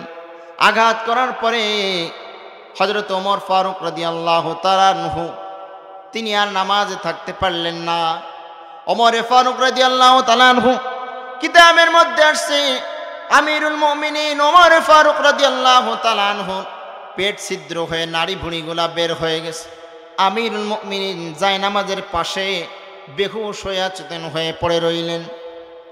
পিছন দিক থেকে নামাজের মাসআলা অনুযায়ী পিছনে যিনি ছিলেন হযরতে আব্দুর রহমান ইবনে আউফ রাদিয়াল্লাহু তাআলা আনহু, তিনি সামনে অগ্রসর হলেন এবং তিনি নামাজ শেষ করলেন। নামাজ শেষ করার পরে সকলেই ধরে মসজিদের বারান্দায় হযরত ওমর ফারুক রাদিয়াল্লাহু তাআলা আনহুকে ধরে নিয়ে আসলেন। হযরত ওমর ফারুক রাদিয়াল্লাহু তাআলা আনহু গায়ে পাঞ্জাবি ছিল, জামা ছিল, এই নাড়ি ভুঁড়িগুলো এমনভাবে বের হয়ে ঝুলতেছিল। ওমর ফারুক রাদিয়াল্লাহু তাআলা আনহু জামা দ্বারা এই যে নাড়ি ভুঁড়িগুলো ঝুলতেছিল এগুলা সুন্দর করে বাঁধার পরে মসজিদের বারান্দায় এসে শোয়ায় দিস। ওই সময়ের মসজিদ কেমন ছিল? টাইসলা। কথাগান ওই সময়ের মসজিদ কি টাইসলা ছিল? মোজাইদ করা ছিল, পাকা ছিল। ওই সময়ের মসজিদ পাকা ছিল না, মোজাইদ করা ছিল না, টাইস ছিল না। আর আমাদের এখনকার মসজিদ দেখেন কত সুন্দর চাকচিক্য। মসজিদে টাইস টুইস লাগায় এত সুন্দর চাকচিক্য করে রাখছে, কিন্তু অভাব একটা কিসে? মুসল্লি অভাব। মুসল্লি নাই মসজিদের মধ্যে। যদিও মুসল্লি থাকে, তাদের ইমানের ঘাটতি। অধিকাংশ মুসল্লি সব সুদের সাথে জড়িত। কথাকান ঠিক কিনা? সম্মানিত ভাইরা আমার, বন্ধুরা আমার, আমিরুল মুমিনিন হযরত ওমর ফারুক রাদিয়াল্লাহু তাআলা আনহু মসজিদের বারান্দার মধ্যে শোয়ায় দিলেন। এক পর্যায়ে তাকে কাঁধে করে নিয়ে তার বাসায় নিয়ে গেলেন। নিয়ে যাওয়ার পরে আমিরুল মুমিনিন হযরত ওমর রাদিয়াল্লাহু তাআলা আনহু এক পর্যায়ে তিনি অচেতন থেকে বেহুশ থেকে হুঁশ ফিরলেন। ফেরার পরে এত বড় বিপদের পরে, এত বড় আঘাতের পরে হযরত ওমর ফারুক রাদিয়াল্লাহু তাআলা আনহু সর্বপ্রথম তিনি তার সংজ্ঞা ফিরে হুঁশ ফেরার পরে সর্বপ্রথম যারা আশপাশে উপস্থিত ছিলেন তাদের কাছে জিজ্ঞাসা করলেন, আমি যে নামাজের ইমামতি করতেছিলাম এই নামাজ কি শেষ হয়েছে কিনা? আল্লাহু আকবার। নামাজ কি শেষ হয়েছে? তোমরা নামাজ কি আদায় করছো? আল্লাহু আকবার। আর আমাদের মধ্যে যদি কোনো রকম একজনের কিছু হয়, পায়ে একটু ব্যথা লাগছে, এই অসুস্থতা, এই ছুতু নিয়ে আপনার যতদিন ব্যথা থাকে ততদিন নামাজই পড়ে। হাতের মধ্যে যদি একটু কেটে যায়, বলে ডাক্তারে ওযু করতে নিষেধ করছে, পানি লাগলে আরো রোগ বেশি হবে, নামাজ পড়বো না যতদিন না সারে। ওমর ফারুক রাদিয়াল্লাহু তাআলা আনহু তিনি সঙ্গে সঙ্গে বললেন, লা সালাতা ইল্লা ফিল ইসলাম, যে ব্যক্তি নামাজ পড়ে না, যে ব্যক্তি নামাজ পড়ে না, ফিল ইসলাম, ইসলামে তার কোনো অংশ নাই। যে নামাজ পড়ে না, ইসলামে তার কোনো জায়গা নাই। এজন্য আপনাদেরকে বলি, আপনাদের সন্তানেরা তারা দেখবেন যে নামাজ পড়ে না। মসজিদের কাতারে খোঁজ করলে দেখা যায় মুরব্বি বসে আছে। যদি জিজ্ঞাসা করি আপনার ছেলে কোথায়, জানি না। বাবা 5 ওয়াক্ত নামাজ আগে আসতো না, এখন আসতেছে। এখন বয়স শেষ, এখন বয়স শেষ। এখন প্রস্রাব করে বের হওয়ার সাথে সাথে আবার 2-1 টোপ লুঙ্গিতে এমনি লেগে যায়, লুঙ্গি নাপাক হয়ে যায়। অজু করলে আবার অজু নষ্ট হয়ে যায়, হাঁটু মালায় জোর নাই। নামাজ পড়তে যে হামুগাড়া দিয়ে উঠতে হয়, আবার বসতে হয়। কতক্ষণ ঠিক কিনা? তারপরে নিজের ভিতরে যে ইঞ্জিন আছে, ইঞ্জিন দুর্বল, ইঞ্জিন আর কাজ করে না। এজন্য তার এখন উপায়ের নাই, যাওয়ার আর কোথাও জায়গা নাই, এখন আসছে মসজিদে। কিন্তু রাসূলুল্লাহ সাল্লাল্লাহু আলাইহি ওয়াসাল্লাম হাদিসের মধ্যে কি বলেন? যে যুবক বয়সে 1 রাকাত নামাজ আর বুড়া বয়সে 70 রাকাত নামাজের সমান। কতক্ষণ ঠিক কিনা? বুড়া বয়সে 70 রাকাত নামাজ পড়লে যে সওয়াব হয়, যুবক বয়সে 1 রাকাত নামাজ পড়লে সে সওয়াব হয়। এজন্য সম্মানিত হাজিরিন, আমার কলিজার যুবক ভাইরা, আমারও বয়স অল্প, আসলে বক্তার বয়স অল্প, দাড়ি এখনো পাকে নাই, বক্তার কোনো ভার নাই, কিন্তু আমিও একজন যুবক, আপনিও একজন যুবক। আমার মাথায় টুপি উঠছে, পাঞ্জাবি উঠছে, আপনার মাথায় কেন টুপি ওঠে না? আপনি কোনো নামাজ পড়েন না। দুনিয়ার মধ্যে সবথেকে ভালো বন্ধু ওই ব্যক্তি যে আজান হওয়ার সাথে সাথে বন্ধু চলো সাথে করে নিয়ে মসজিদে আস। কিন্তু বর্তমান সময়ে বন্ধু অনেক আছে, কিন্তু আজান হলে মসজিদে নিয়ে আসার বন্ধু নাই। কথা কন ঠিক কিনা? আজান হয়ে যায়, দোকানের বারান্দায় তারা ক্যারাম বোর্ড খেলতে থাকে। আজান হয়ে যায়, খেলতে চলে যায় বন্ধুরে নিয়ে। আজান হয়ে যায়, মসজিদের সামনে দিয়ে অন্যদিকে হেঁটে চলে যায়, মসজিদে আসে না। মসজিদে তার মনটা একটু মসজিদের দিকে টানে না। মানে দেখি মনে হয় যে মেয়ে মুসলমানের সন্তানই না, হিন্দুর ঘরে জন্ম। তাদের যেমনিভাবে নামাজ নাই, এরও মনে হয় নামাজ নাই। কিন্তু আপনি দেখেন পূজা মণ্ডলে, পূজার অনুষ্ঠানে, ওখানে আপনি জরিপ করে দেখবেন 3 ভাগের 2 ভাগ হলো আমাদের মুসলমানদের সন্তান। কথা কান ঠিক কিনা? ওখানে মুসলমানদের সন্তান বেশি।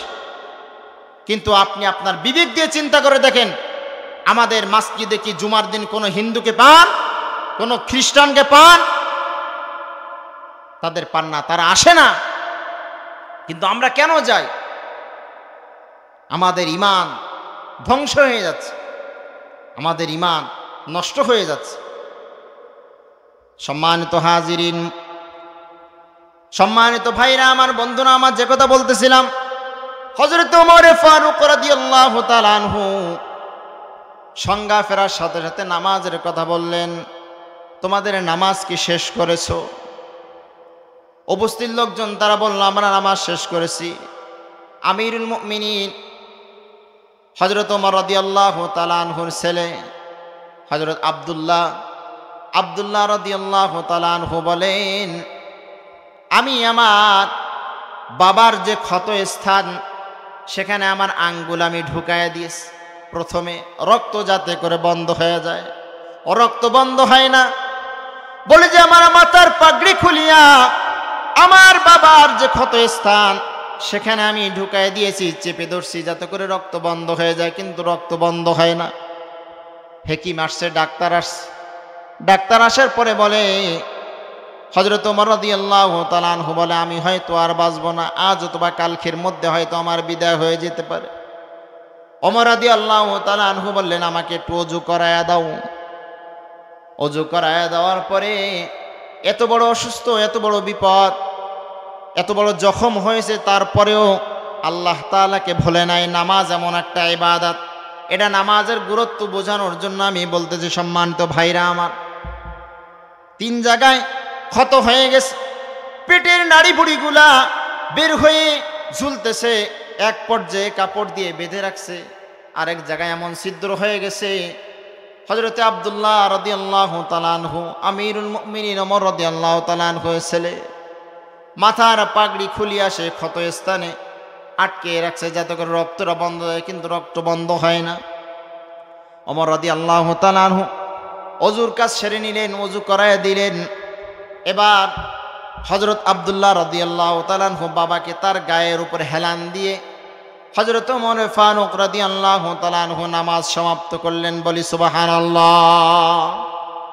কিন্তু নামাজ বাদ দেয় নাই, নামাজ কাজা করে নাই। নামাজ অত্যন্ত গুরুত্বপূর্ণ একটা ইবাদত। কারণ লা সালাতা ইল্লা ফিল ইসলাম, যে ব্যক্তি নামাজ পড়ে না, যার নামাজের সাথে কোনো সম্পর্ক নাই, তার ইসলামের সাথে কোনো সম্পর্ক নাই। যে নামাজ পড়ে না, সে নিজেকে মুসলমান বলে দাবি করতে পারে না। সম্মানিত ভাইরা আমার, বন্ধুরা আমার মতো সমবয়স যে যুবক ভাইরা আছে, এখানে অনেকে আছে, আমরা কি ইনশাআল্লাহ আল্লাহ তাআলার কাছে আমরা ওয়াদা করতে পারি না যে 5 ওয়াক্ত নামাজ আমরা মসজিদে জামাতের সাথে আদায় করব? সবাই একটু হাত উঠায় দেখান, সবাই একটু আল্লাহকে হাত উঠায় দেখান, সকলে বলি আল্লাহু আকবার, আল্লাহু আকবার। আল্লাহ সকলকে 5 ওয়াক্ত নামাজ হিসাবে কবুল করিয়া নাও। আল্লাহ আমাদের সকলকে 5 ওয়াক্ত নামাজ বা জামাতের সাথে মসজিদ আদায় করার তৌফিক দান করো, সকলে বলে আমিন। আমরা দুনিয়ার মোহে পড়ে আমরা আল্লাহ তাআলাকে ভুলে গিয়েছি, নামাজকে ভুলে গিয়েছি। সম্মানিত হাজিরিন, এজন্য মরহুম আইনুদ্দিন আল আজাদ রহমাতুল্লাহি আলাইহি তার আরো একটা সঙ্গীতের মধ্যে এটা বলে দিয়েছে, ওরে মানুষ হইয়া বেহুশ দুনিয়ার পিছে, কি জবাব দিবি রে তুই আল্লাহরই কাছে। কতক্ষণ ঠিক কিনা? ওরে মানুষ হইয়া বেহুশ দুনিয়ার পিছে, কি জবাব দিবি রে তুই আল্লাহরই কাছে। সবাই বলেন, ওরে মানুষ হইয়া বেহুশ দুনিয়ার পিছে, কি জবাব দিবি রে তুই আল্লাহরই কাছে, কি জবাব দিবি রে তুই আল্লাহরই কাছে। হালাল হারাম না মানিয়া কত টাকা করছো কামাই, এত টাকা রাখবি কোথায়, কাফনের যে পকেটও না। হালাল হারাম না মানিয়া কত টাকা করছো কামাই, এত টাকা রাখবি কোথায়, কাফনের যে পকেটও নাই।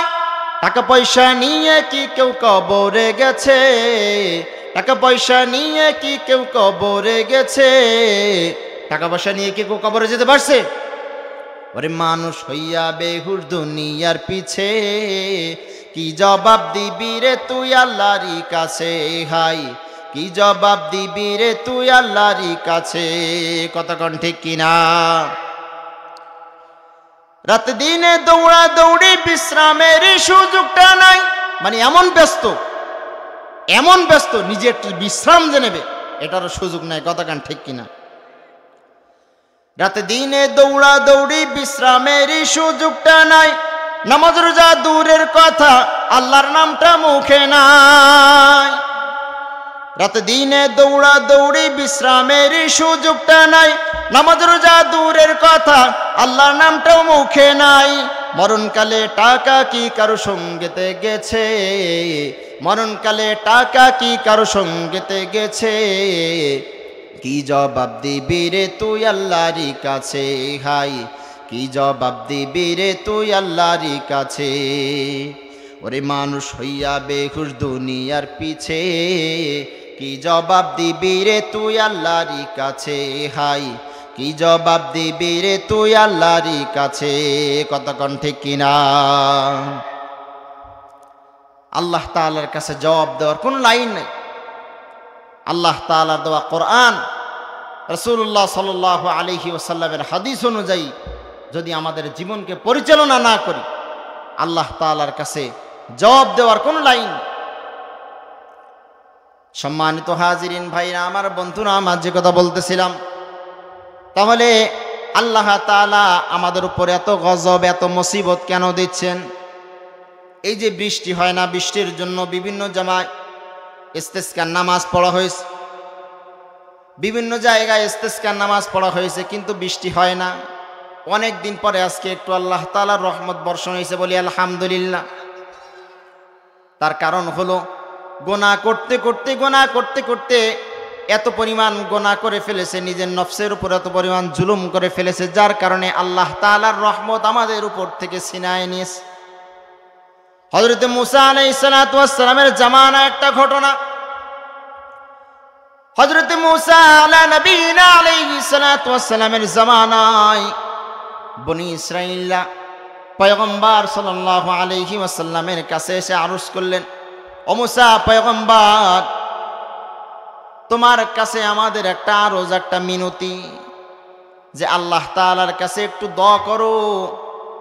অনেক দিন যাবত আমাদের মাঝে বৃষ্টি হয় না, বৃষ্টি না হওয়ার কারণে আমরা অনেক কষ্ট পাচ্ছি, আমাদের ফসল ফলাদি সব নষ্ট হয়ে যাচ্ছে। এখন আমরা কি করব? ও মূসা, তুমি তোমার আল্লাহর কাছে একটু দোয়া করো যাতে করে বৃষ্টি হয়। মূসা আলাইহিস সালাতু ওয়াস সালাম আল্লাহর কাছে দুহাত উঠায় কান্না করলেন। মূসা আলাইহিস সালাতু ওয়াস সালাম ইস্তেসকার নামাজের জন্য রেডি হয়ে গেলেন। ৭০,০০০ বনি ইসরাঈলদেরকে নিয়ে ফাঁকা একটা ময়দানে সমবেত হয়ে গেলেন। সমবেত হওয়ার পরে হযরতে মূসা আলাইহিস সালাতু ওয়াস সালাম সকলকে নিয়ে ইস্তেসকার নামাজ, ইস্তেসকার দোয়া করলেন, আল্লাহ আমাদের উপর একটু বৃষ্টি বর্ষণ করো। অনেক দিন যাবত আমাদের এখানে বৃষ্টি হয় না, আমরা খুব মুসিবতের মধ্যে।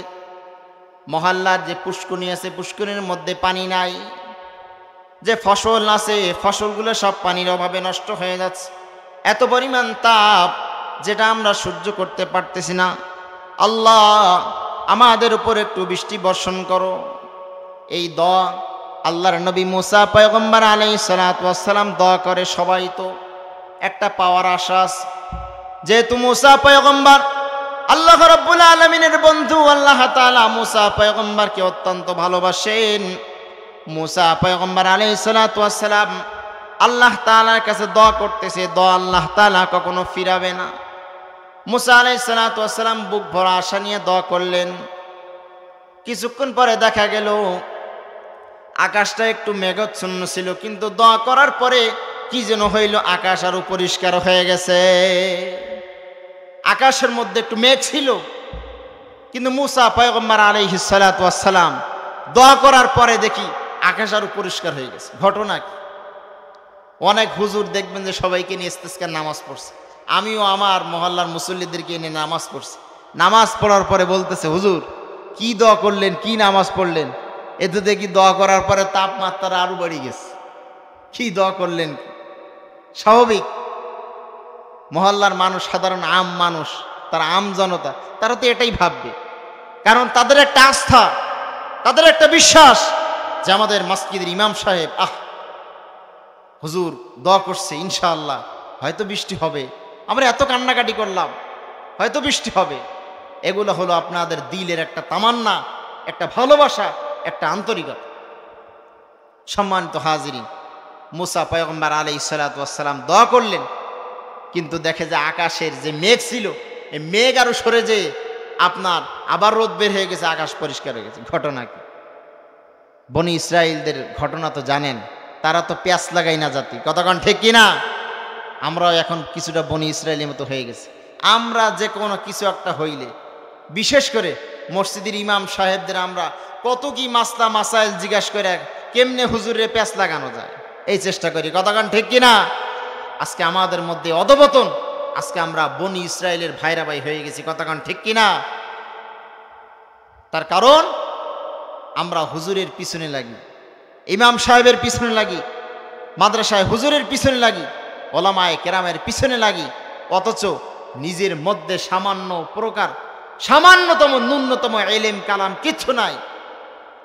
এই যে আমি এখন আলোচনা করতেছি, কালকে দেখবেন যে চায়ের রেস্টুরেন্টে, চায়ের দোকানে, ওখানে বসে বসে বলবে কি হুজুর নিয়ে এসে প্রধান বক্তা হয়েছে, যা ওয়াজ করছে যে মুসা আলাইহিস সালামের ঘটনা কইছে, ওমর রাদিয়াল্লাহু তাআলার ঘটনা করছে, ঘটনা বলছে, এগুলো তো সব আমরা জানি, এগুলো তো জানা কথা।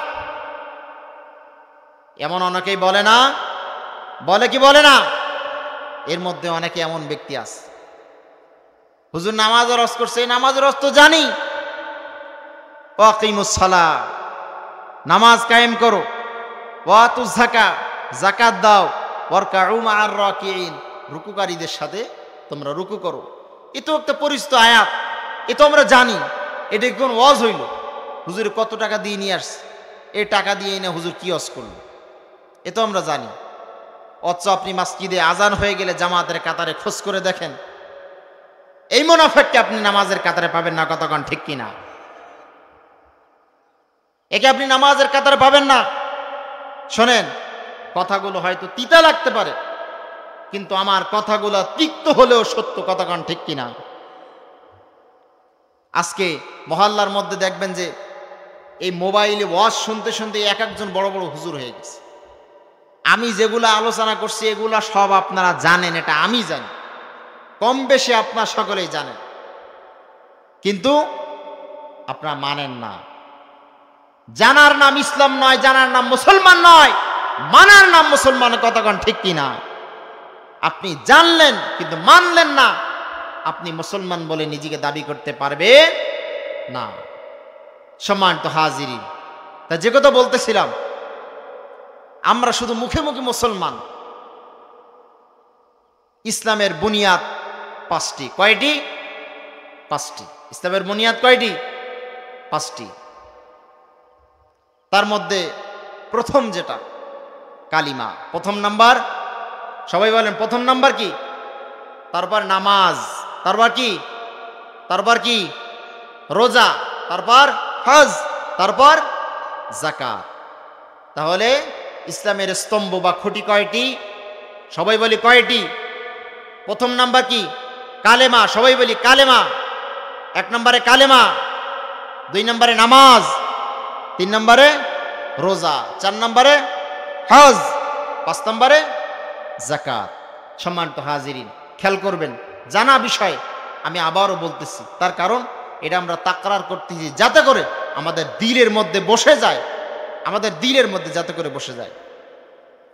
সম্মানিত ভাইরা আমার, বন্ধুরা আমার, ইসলামের 5টা বুনিয়াদের মধ্যে প্রথম নাম্বার হলো কালেমা। সবাই বলি প্রথম নাম্বার কি? আচ্ছা বলেন তো, কালেমা পড়ে নাই এমন কি কেউ আছে এর মধ্যে? থাকলে হাত উঁচা করেন। কালেমা কি সবাই পড়ছেন? কালেমা সবাই পড়ছে। এখন আমি যদি জিজ্ঞাসা করি এই কালেমাটা ছোট্ট একটা কালেমা, আপনারা কি সবাই পারেন? সবাই বলবে যে হ্যাঁ কালেমা পারি। কিন্তু এই কালেমার মধ্যে কয়টা ওয়ার্ড আছে? আরবি হরফ, প্রত্যেকটা হরফ উচ্চারণ করলে আল্লাহ তাআলা কয়টা করে নেকি দেবে? 10টা করে নেকি দেবে। সবাই বলেন কয়টা করে নেকি দেবে? 10টা করে নেকি দেবে। কিন্তু কালেমা যদি আমি, এই কালেমাটা যদি আমি সবার কাছে একের পর এক দাঁড়ায় দাঁড়ায় জিজ্ঞাসা করি, কালেমা সহিভাবে কেউ বলতে পারবে না। অধিকাংশ মানুষ সহিভাবে বলতে পারবে না। তার কারণ সে সহি করে কখনো শেখার চেষ্টা করে নাই। এজন্য আমরা সর্বপ্রথম কালেমাটা সহিভাবে শিখে নেব। সবাই বলি লা ইলাহা। সবাই বলি লা ইলাহা ইল্লাল্লাহু ইল্লাল্লাহু মুহাম্মাদুর রাসূলুল্লাহ।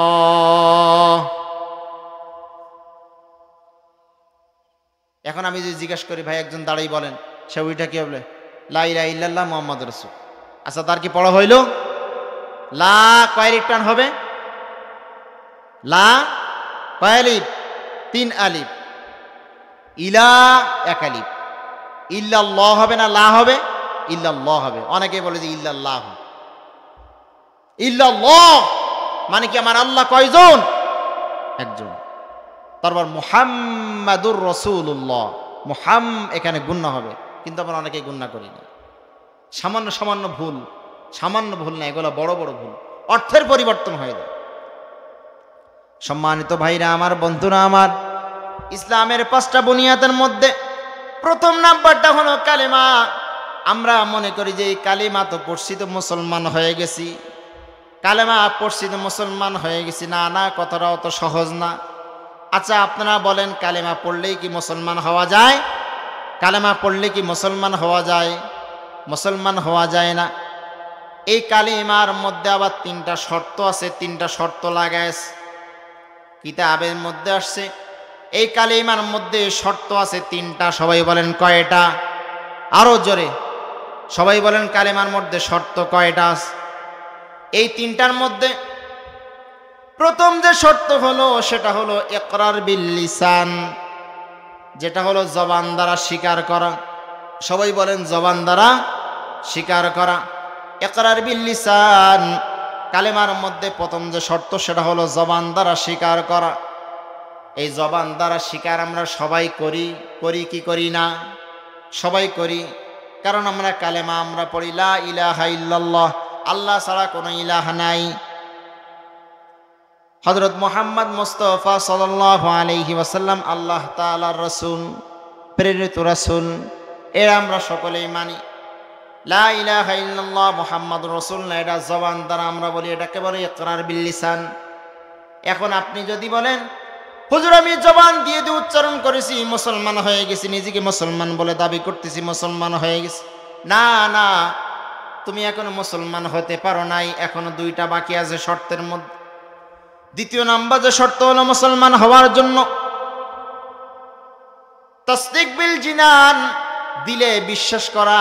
কারণ কালেমা যেটা আমি জবানে পড়ি সেটা দিলে বিশ্বাস করা। তৃতীয় নাম্বার হলো আমল বিল আরকান। তৃতীয় নাম্বার হলো আমল বিল আরকান। এই কালেমা জবান দ্বারা পড়েছি, ইকরার বিল লিসান, তাসদিক বিল জিনান, দিলের মধ্যে বিশ্বাস করেছি। 3 নাম্বার হলো আমল বিল আরকান, এটা আমার আমলে পরিণত করেছি। তাহলে 3টার থেকে 2টা যদি আমি মানি, ইকরার বিল লিসান জবানে স্বীকার করেছি, তাসদিক বিল জিনান দিলেও বিশ্বাস করেছি, কিন্তু আমলে পরিণত করি নাই, তাহলে খাঁটি মুসলমান হতে পারলাম না। আর যে ব্যক্তি ইকরার বিল লিসান জবান দ্বারা স্বীকার করেছে, তাসদিক বিল জিনান দিলেও বিশ্বাস করেছে, 3 নাম্বার আমল বিল আরকান আমলে পরিণত করেছে, যে ব্যক্তি 3টা শর্ত পরিপূর্ণভাবে মেনেছে, সেই ব্যক্তি হলো পূর্ণাঙ্গ ঈমানদার, নিজেকে মুসলমান বলে দাবি করতে পারবে। বলি সুবহানাল্লাহ। সুতরাং জবান দ্বারা বলতে হবে, দিলেও বিশ্বাস করতে হবে, আমলেও পরিণত করতে হবে। সম্মানিত হাজিরিয়ানে মজলিস ভাইরা আমার, বন্ধুরা আমার, ও যে মুসা আলাইহিস সালাতু ওয়াস সালাম বৃষ্টির জন্য 70,000 বনী ইসরাঈলদেরকে নিয়ে আল্লাহ তাআলার কাছে দোয়া করছিলেন, কিন্তু আল্লাহ তাআলা বৃষ্টি দেয় নাই, বরঞ্চ মেঘ ছিল, আকাশ থেকে মেঘও সরে গেছে। কি মুসিবত, কি করবে এখন? আল্লাহ তাআলা গায়েবে একটা আওয়াজ দিয়ে জানায় দিলেন, ও মুসা, যদি সারা জীবন যদি কান্না করো আমি বৃষ্টি দেব না। তার কারণ হলো তোমার এই যে 70,000 যে মানুষ নিয়ে তুমি আমার কাছে দোয়া করতেছো, এদের মধ্য থেকে এমন একজন ব্যক্তি আছে, যে ব্যক্তি 40 বছর যাবত আমার সাথে গুনাহের মোকাবেলা করে আসতেছে, যার কারণে আমি বৃষ্টি বর্ষণ করতেছি না। 40 বছর যাবত গুনাহ করার কারণে 70,000 মানুষের উপরে গজব একজনের কারণে চাপায় দিয়েছে। তাহলে আমরা তো বৃষ্টি পাচ্ছি না, আমরাও বৃষ্টি পাচ্ছি না। তার কারণ হয়তো এমনও হতে পারে আমাদের সমাজের মধ্যে আমাদের দ্বারা এমন কোনো পাপ, এমন কোনো পাপাচার আমাদের দ্বারা হয়ে যাচ্ছে, এমন কোনো গুনাহ আমরা করতেছি, যে যার কারণে আল্লাহ তাআলা আমাদের উপর বৃষ্টি দিচ্ছে না। আল্লাহ তাআলা বলেন, ও মুসা, তোমার এই সমবেত মানুষের মধ্য থেকে এই ব্যক্তিকে যতক্ষণ পর্যন্ত বের করে না দিবে, এই ব্যক্তি যতক্ষণ বের হয়ে না যাবে, ততক্ষণ পর্যন্ত আমি বৃষ্টি দেব না। হযরত মুসা আলাইহিস সালাতু ওয়াস সালাম সমবেত মানুষের মধ্য থেকে মুসা আলাইহিস সালাতু ওয়াস সালাম আলান করার জন্য কয়েকজন ব্যক্তি নির্ধারণ করে দিয়েছেন, যে আলান করে দেওয়া হোক যে এর মধ্য থেকে এমন একজন ব্যক্তিকে আছে যে 40 বছর যাবত আমি আল্লাহ আমার সাথে গুনাহ করে আসতেছে, গুনার মোকাবেলা করে আসতেছে, যদি থাকো সে এখান থেকে বের হয়ে যাও। কিন্তু এই ব্যক্তি সে নিজে লজ্জিত হয়ে সে নিজে চিন্তা করলো, আমি যদি এখন এখান থেকে বের হয়ে যাই, আমি সকলের কাছে চিহ্নিত হয়ে যাব, আমাকে সবাই চিনে ফেলবে যে আমি এই গুনাহগার, আমার কারণে বৃষ্টি হচ্ছে না। ওই ব্যক্তি নিজে তার জায়গায় বসে পড়লেন, মুখটা ঢেকে ফেললেন। মুখটা ঢাকার পরে 2 হাত দিয়ে আল্লাহ তাআলার দরবারে 2 হাত উঠায়া তুবু ইলাল্লাহি তাওবাতান নাসুহা, আল্লাহ তাআলা বলেন, ইয়া ইবাদিয়াল্লাযীনা আসরাফু আলা আনফুসিহিম লা তাকনাতু মির রাহমাতিল্লাহ। এ বান্দা, যারা নিজেদের নফসের উপরে গুনাহ করতে করতে জুলুম করে ফেলেছো, অত্যাচার করে ফেলেছো, প্রেশানের কিছু নাই, টেনশনের কোনো কারণ নাই। এর মধ্যে অনেকে এমন আছে যারা নামাজ পড়ে না, বুড়া হয়ে গেছে, দাড়িটা পেকে গেছে, গুনাহ করতে করতে গুনার সাথে জড়িত হতে হতে এমন হয়ে গেছে নামাজ ভালো লাগে না, ভালো কাজ ভালো লাগে না, কোনো নামাজই দেখলে সহ্য হয় না, ভালো একটা কোরআন হাদিসের কথা বললে সেটাও গায়ে জ্বালা উঠে যায়, সহ্য হয় না, নিজের কাছে ভালো লাগে না। তারা মনে করে যে নামাজ পড়ে কী লাভ, মরেই তো যাব 2 দিন পরে, আমি এখন শেষ বয়সে নামাজ পড়লেও কোনো কাজ হবে না। আল্লাহ তাআলা তাদের জন্য বলেন, লা তাকনাতু মির রাহমাতিল্লাহ। এ বান্দা, নিরাশ হয়ে না, টেনশন করো না, পেরেশানি করো না। আমি আল্লাহ তাআলা কাছে যদি তওবার মতো যদি 2 হাত উঠায়া চোখের পানি ছাইনা যদি তওবা করতে পারো, তুবু ইলাল্লাহ তাওবাতান নাসুহা, একগুরু চিত্তের যদি আমার কাছে যদি মনোযোগ সহকারে কায় মনোবাক্যে যদি তুমি তওবা করতে পারো, আমি আল্লাহ তাআলার রহমতের ভান্ডার থেকে তোমাকে কিঞ্চিত পরিমাণ রহমত দিয়া আমি আল্লাহ তাআলা তোমার জীবনের সমস্ত গুনাহ খাতা মাফ করে তোমাকে আমি জান্নাতের মেহমানদের খাতায় নামটা উঠায় দেব। বলি সুবহানাল্লাহ। আল্লাহ আল্লাহ क्या मुबारक नाम है, अल्लाह अल्लाह आशिकों का काम है, अल्लाह अल्लाह तू मेरा गफ्फार है, अल्लाह अल्लाह तू मेरा सात्तार है। আল্লাহ তাআলার কাছে এমন সম্পর্ক করতে হবে যে সম্পর্ক আল্লাহ তাআলা ছাড়া আর কেউ জানবে না। এজন্য কবি বলেন, মিয়ানে আশুকে মাশুকরা রমজানিস কিরামান কাতিবিন রাহাম খবরনিস। মিয়ানে আশুকে মাশুকরা রমজানিস কিরামান কাতিবিন রাহাম খবরনিস। আমি আল্লাহ তাআলার সাথে এমন সম্পর্ক গড়তে হবে, আপনার আমার দুই কাঁধে যে কিরামান কাতিবিন দুইজন ফেরেশতা আছে, আশিক মাশুকের সাথে এমন প্রেমালাপ এমন সম্পর্ক গড়ে উঠাতে হবে, কিরামান কাতিবিন রাহাম খবরনিস। আল্লাহ বলে, দুনিয়ার মানুষ তো জানার তো দূরের কথা, আমি আল্লাহর সাথে বান্দা তুই এমন সম্পর্ক করবি, নামাজের মধ্যে আমি আল্লাহর সাথে এমন সম্পর্ক করবি, এমন সম্পর্ক গড়ে উঠাবি যে সম্পর্কের কথা দুনিয়ার মানুষ তো দূরের কথা, তোমার দুই কাঁধের মধ্যে যে কিরামান কাতিবিন ফেরেশতা আছে, এই ফেরেশতাও সেই সম্পর্কের কথা জানবে না। বলি সুবহানাল্লাহ। এজন্য আল্লাহ তাআলার কাছে এমন সম্পর্ক গড়ে তোলা দরকার আছে না নাই? সম্মানিত হাজিরিন, সম্মানিত ভাইরা আমার, বন্ধুরা আমার, অনেক রাত হয়ে গেছে, এই তো 1টা-1:30 বেজে গেছে প্রায়, লোক সংখ্যাও সবাই আস্তে আস্তে উঠতেছে, অনেক রাত হয়ে গেছে, আমাদের ফজরের নামাজ পড়ারও প্রয়োজন আছে। তার কারণ আজকে মাহফিলের কোনো পরিবেশ ছিল না, তার কারণ বৃষ্টি আসার পরে তো একরকম সবাই চলে গেছিল। তারপরও সর্বশেষ আপনাদের কাছে যে মেসেজটা, সেটা হলো আমরা আজকে নামাজ সম্পর্কে যে অত্যন্ত গুরুত্বপূর্ণ আলোচনা করলাম। কি সম্পর্কে? সবাই বলেন, নামাজ সম্পর্কে। আচ্ছা, কিয়ামতের দিন আল্লাহ তাআলা সর্বপ্রথম কিসের হিসাব নেবে? সবাই বলি কিসের হিসাব নেবে? নামাজের হিসাব। আচ্ছা, এই নামাজের হিসাব ছাড়া কি কেউ জান্নাতে যেতে পারবে? নামাজের হিসাব ছাড়া কি কেউ জান্নাতে যাইতে পারবে? কেউ জান্নাতে যাইতে পারবে না। আল্লাহ যারা 5 ওয়াক্ত নামাজি, আল্লাহ রাব্বুল আলামিন সর্বশেষ যে কথাটা বলবো, তাদের জন্য 5টা পুরস্কার রেখেছেন। সবাই বলি কয়টা পুরস্কার? 5টা পুরস্কার। রাসূলুল্লাহ সাল্লাল্লাহু আলাইহি ওয়াসাল্লাম হাদিসের মধ্যে ইরশাদ ফরমান, মান হাফাযা আলাস সালাহ আকরামাহুল্লাহু বিখামসাহ।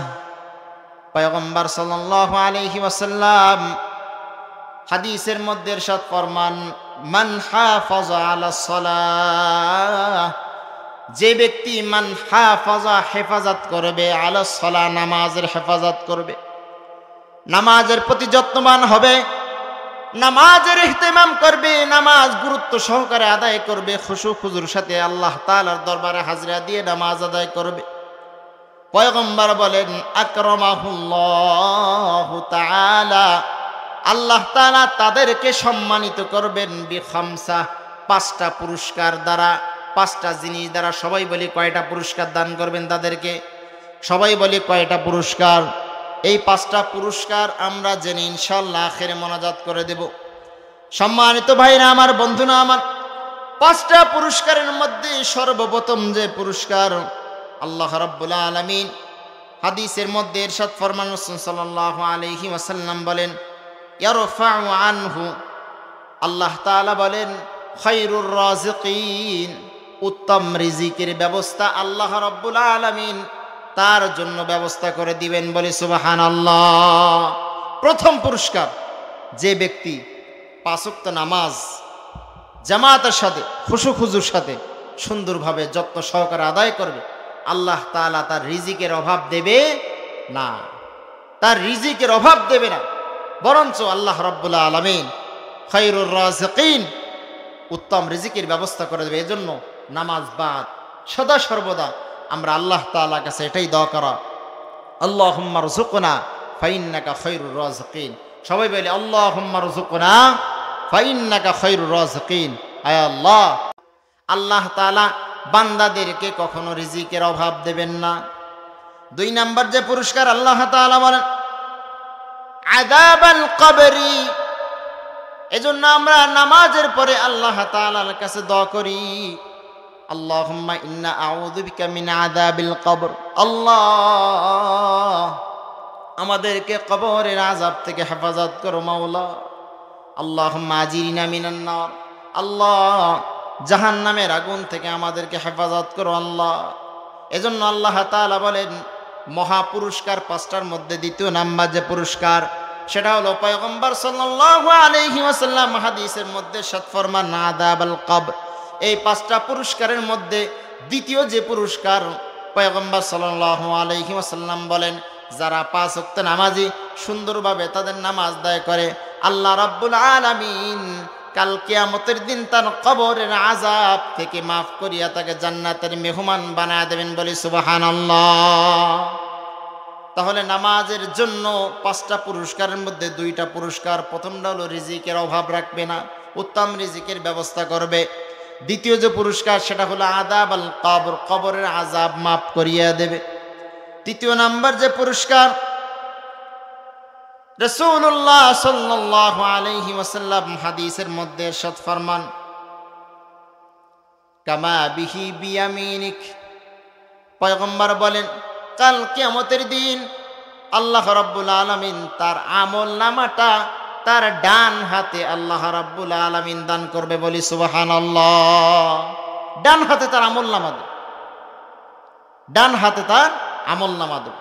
তা ডান হাতে আমল নামা আসলে খবর ভালো না খারাপ? ভালো, আলহামদুলিল্লাহ। তাহলে পাঁচ ওয়াক্ত নামাজি যারা, তাদের জন্য পাঁচটা পুরস্কারের মধ্যে প্রথম নাম্বার হলো আল্লাহ তাআলা তার রিজিকের অভাব দেবেন না, রিজিকের সংকীর্ণতা রাখবেন না, উত্তম রিজিকের ব্যবস্থা করে দিবেন।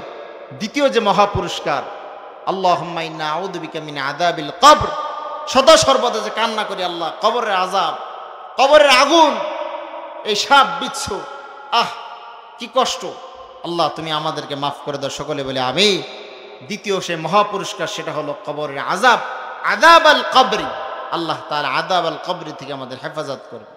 তৃতীয় নাম্বার যে পুরস্কার, সেটা হলো আল্লাহ রাব্বুল আলামিন কাল কিয়ামতের দিন তার আমল নামাটা ডান হাতে দান করবেন, বলি সুবহানাল্লাহ। সম্মানিত হাজিরিন, চতুর্থ নাম্বার যে পুরস্কার, যে মহা পুরস্কার আল্লাহ তাআলা তাকে দান করবেন, সেটা হলো পুলসিরাত। পুলসিরাত এটা হলো যারা জান্নাতে হবে তারা বিদ্যুৎ গতিতে পার হয়ে যায়, বলি সুবহানাল্লাহ। তাহলে পুলসিরাত যারা পাঁচ ওয়াক্ত নামাজি, যাদের নামাজের মধ্যে ইখলাস আছে, যাদের নামাজের মধ্যে খুলুসিয়াত আছে, যারা আল্লাহ তাআলাকে রিজায়ে মাওলা খুশির জন্য নামাজ আদায় করে, আল্লাহ তাআলা তাদের ফুলসিরাত বিদ্যুৎ গতিতে পার করে দেবেন, বলি সুবহানাল্লাহ। পাঁচ নম্বর যে পুরস্কার, আল্লাহ রাব্বুল আলামিন তাদেরকে বিনা হিসাবে, কোনো হিসাব ছাড়া, বিগাইরি হিসাব, মানে তাদের কাছে কোনো হিসাব নেই, যাবে, যাওয়ার সাথে সাথে জান্নাতি ফেরেশতাদেরকে আল্লাহ তাআলা ডেকে বলবে, এরা আমার প্রিয় বান্দা, এরা দুনিয়ার মধ্যে আমার হুকুম পাঁচ ওয়াক্ত নামাজ 5 বার দিনে আমার কুদরতি পায়ে তারা সিজদা করত, যাও। জান্নাতি ফেরেশতারা কই? তাদেরকে স্লোগান দিয়ে আহলান সাহলান জানাতে জানাতে তাদেরকে জান্নাতের মধ্যে ঢুকায় দাও, বলি সুবহানাল্লাহ। সম্মানিত হাজিরিন, তাহলে যারা পাঁচ ওয়াক্ত নামাজ জামাতের সাথে খুশু হুজুর সাথে যারা আদায় করে, এদের জন্য আল্লাহ তাআলা কয়টা পুরস্কারের ব্যবস্থা করেছেন? সবাই বলেন কয়টা? এক নাম্বার, রিজিকের অভাব রাখবে না। এখন আমরা রিজিকের জন্য আমরা গোনা করি, কথাগণ ঠিক কিনা? রিজিকের জন্য আমরা ঘুষ খাই, সুদ খাই, আমরা খাওয়ানোর জন্য আমরা অপারের মাথায় লাঠি দিয়ে বাড়ি মারি মাথা ফাটায় ফেলি, কথাগণ ঠিক কিনা? শুধু খাওয়ার জন্য। তা পাঁচ ওয়াক্ত নামাজ যে ব্যক্তি পড়বে খুশু খুজুর সাথে, ইখলাসের সাথে, আল্লাহ তাআলা তার রিজিকের অভাব কি করে দেবে? দূর করে দেবে। 2 নাম্বার, কবরের আযাব মাফ করে দেবে, আযাবাল কবর। 3 নাম্বার, কাল কিয়ামতের দিন তার ডান হাতে তার আমল নামা দেবে। 4 নাম্বার, ফুলসিরাত বিদ্যুৎ গতিতে আল্লাহ রাব্বুল আলামিন পার করে দেবে, বলি সুবহানাল্লাহ। 5 নাম্বার, বিগাইরি হিসাব, শুধু যাইতে দেরি, আল্লাহ তাআলা জান্নাতের মধ্যে তার জন্য নাজ নিয়ামত হুর গিলমান দিয়ে ভরপুর করে রেখেছে। যাওয়ার সাথে সাথে আল্লাহ তাআলা বলবে, আমার প্রিয় বান্দা, আমার প্রিয় গোলাম, আমার মহব্বতের বান্দা, ও ফেরেশতারা, জান্নাতি ফেরেশতারা, যাও। জান্নাতি ফেরেশতারা তার সামনে আহলান সাহলান, আহলান সাহলান জানাতে জানাতে তাকে জান্নাতের মধ্যে প্রবেশ করায় দেয়। বলি সুবহানাল্লাহ। সম্মানিত হাজিরিন, আলোচনা, পরিচিত আলোচনা, তারপরে যতটুকু শুনছি, অনেক রাত হয়ে গেছে। আলহামদুলিল্লাহ, আমরা যে আলোচনা শুনছি নামাজ সম্পর্কে এবং যে বিষয়গুলো নিয়ে আলোচনা হয়েছে, রব্বে কারীম আমাকে এবং আমাদের সকলকে এর উপরে আমল করে দুনিয়াবি জিন্দেগি বসর করা তৌফিক দান করুন। সকলে বলি আমিন। আচ্ছা, এখানে আমরা যারা বসে আছি, আল্লাহ রাব্বুল আলামিনের কাছে আমরা দোয়া করব, আল্লাহ, যে এত রাত পর্যন্ত যে আমরা কোরআনের মহব্বত, আপনার মহব্বতে খোলা আসমানের নিচে এখনো বসে আছি। শোনেন, আলোচনাটা পরিচিত হতে পারে, নামাজ সম্পর্কে আলোচনা করেছি, হোক, সমস্যা নাই, কিন্তু আমরা এই নামাজের যে আমলটা, নামাজ পড়বো আমরা খুশু খুজুর সাথে, নামাজ পড়বো আমরা একগুরু চিত্রে। আমাদের নামাজ যখন আমরা নামাজে দাঁড়াবো, মনে করবো আল্লাহ তাআলা আমাকে দেখতেছে, আমি কাঠগড়ায় দাঁড়িয়ে গেছি। সুতরাং নামাজের ব্যাপারে কোনো অলসতা, কোনো গাফলতি আমাদের থাকবে না। আচ্ছা, আমরা যারা এখানে আছি সকলে একটু দুহাত উঠে আল্লাহকে দেখেন, আল্লাহ, আমরা 5 ওয়াক্ত নামাজ সকলে পড়বো তো ইনশাআল্লাহ, মসজিদে জামাতের সাথে পড়বো তো ইনশাআল্লাহ, ফজরের জামাতে আসবো তো ইনশাআল্লাহ। আল্লাহ তাআলা সকলকে কবুল করুন, বলি আমিন। আলহামদুলিল্লাহ, যুবক ভাইরা আমার সামনে বসে আছে, আল্লাহ তাআলা তাদেরকে হযরত ওমর ফারুক রাদিয়াল্লাহু তাআলা আনহুর মতো কবুল আর মঞ্জুর করে নিয়ে সকলে বলে আমিন। সম্মানিত হাজিরিন, তাহলে যতটুকু আলোচনা করেছি কোরআন এবং সুন্নাহ থেকে, যদি এর মধ্যে যদি কোনো ভুল ত্রুটি হয়ে থাকে, আল্লাহ রাব্বুল আলামিন আমাকে ক্ষমা করে দেখ, এবং আমরা বলনেওয়ালা এবং শুননেওয়ালা, আমলের নিয়াতে, ইখলাসের নিয়াতে যতটুকু আলোচনা করা হয়েছে, আল্লাহ তাআলা জীবনের হায়াতে জিন্দেগি শেষ পর্যন্ত এই আলোচনার উপরে আমল করে দুনিয়ার থেকে বিদায় নিতে পারি, সে তৌফিক যেন আল্লাহ তাআলা আমাদের দান করে, বলে আমিন। ওয়া আখির দাওয়ানা আনিল হামদুলিল্লাহি রাব্বিল আলামিন। আসসালামু আলাইকুম ওয়া রাহমাতুল্লাহি ওয়া বারাকাতুহু। এখন দোয়া হবে।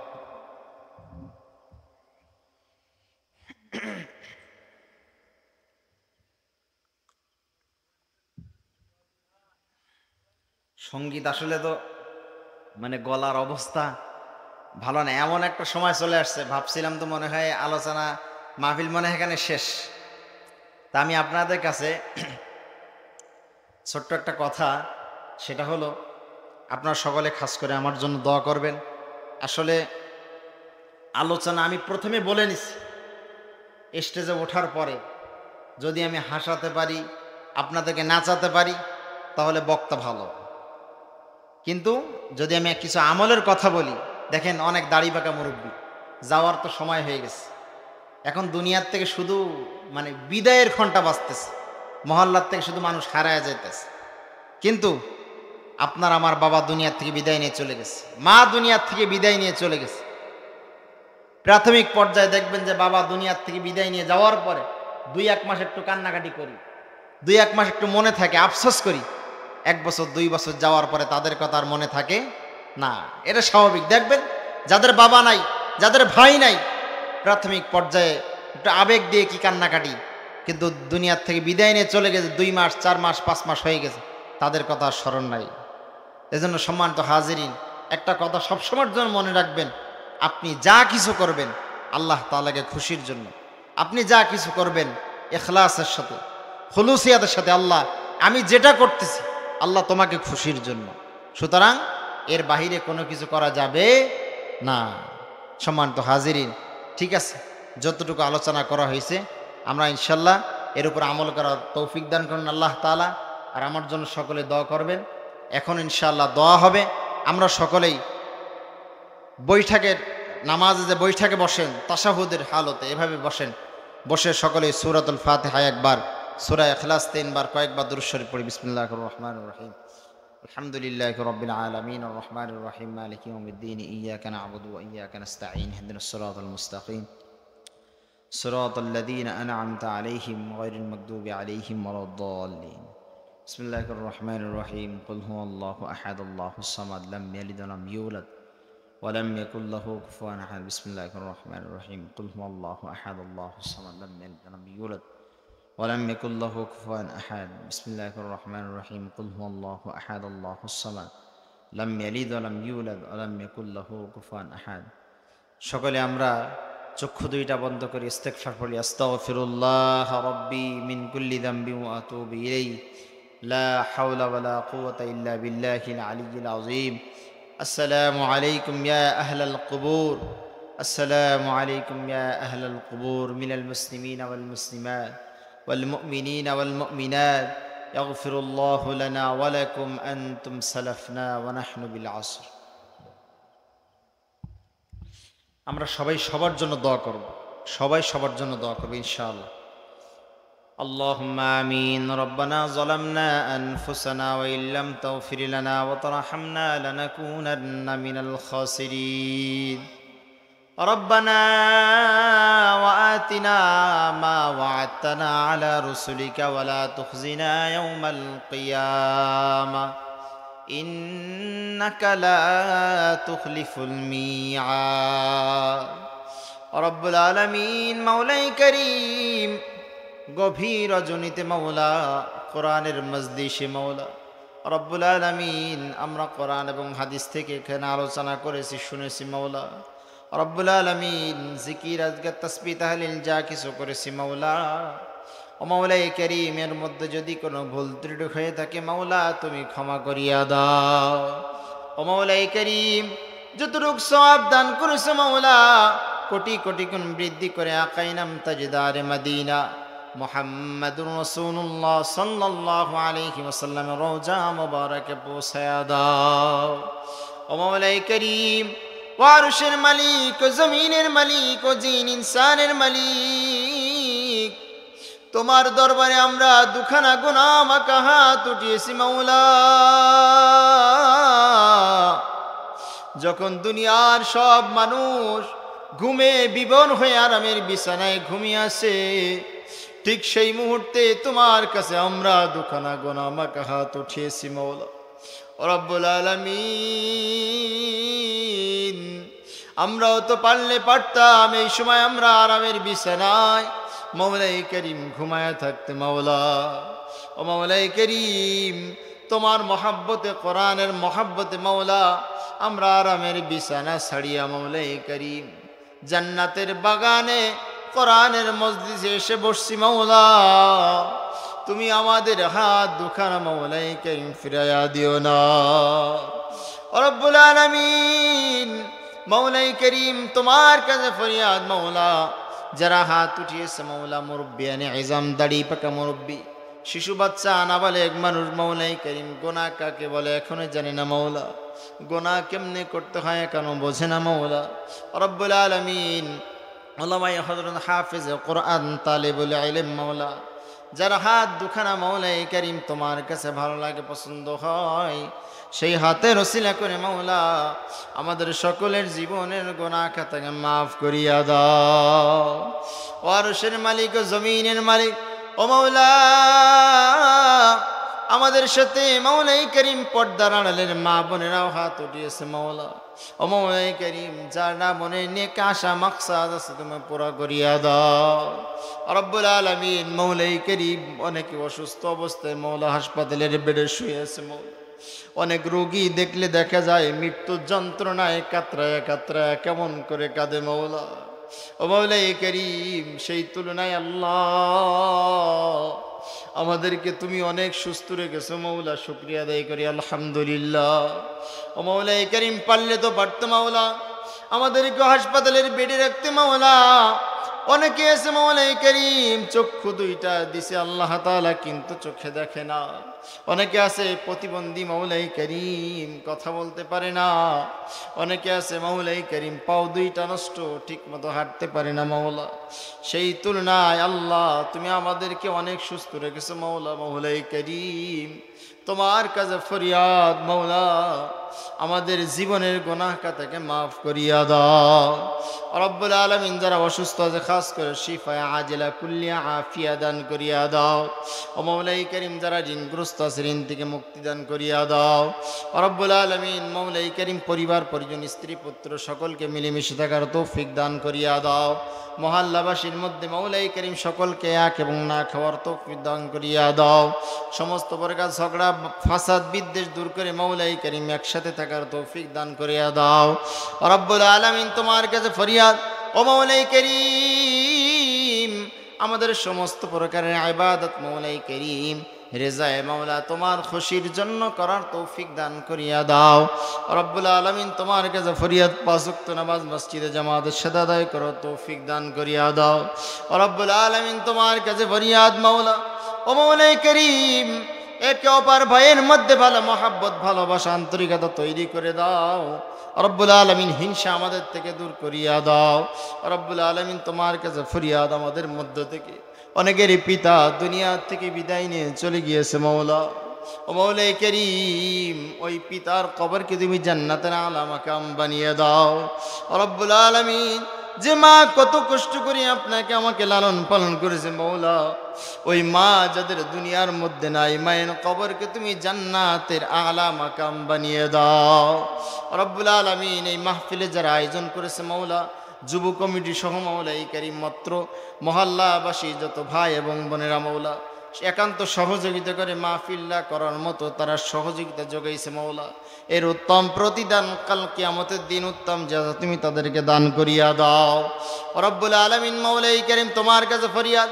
আমাদের যাদের সন্তান দিছো মাওলা সন্তানদেরকে নেক হওয়ার তৌফিক দান করিয়া দাও সকলকে পাঁচ ওয়াক্ত নামাজ পড়ার তৌফিক দান করিয়া দাও যাদের সন্তান হয় না মাওলাই করিম তাদেরকে তুমি সন্তান দান করো মাওলা রব্বুল আলামিন আমরা যে যা মুসিবতের মধ্যে আছে সমস্ত প্রকার মুসিবত থেকে হেফাজত করিয়া নাও অত্র প্রতিষ্ঠান মাদ্রাসা মসজিদকে কিয়ামত পর্যন্ত কবুল করিয়া নাও রব্বুল আলামিন মাওলাই করিম তোমার কাছে ফরিয়াদ তোমার এই বান্দার মাওলাই করিম তোমার কাছে দুখানা গোনা আমাকে হাত উত্তোলন করেছে মাওলা ও মাওলাই করিম তুমি একটু তোমার রহমতের বৃষ্টি দ্বারা আমাদেরকে ভিজায়া দাও ও মাওলাই করিম আমরা আর কষ্ট সহ্য করতে পারি না মাওলা এত পরিমাণ তাপ মাওলা যেটা আমরা সহ্য করতে পারি না মাওলা ও দয়ার মাওলা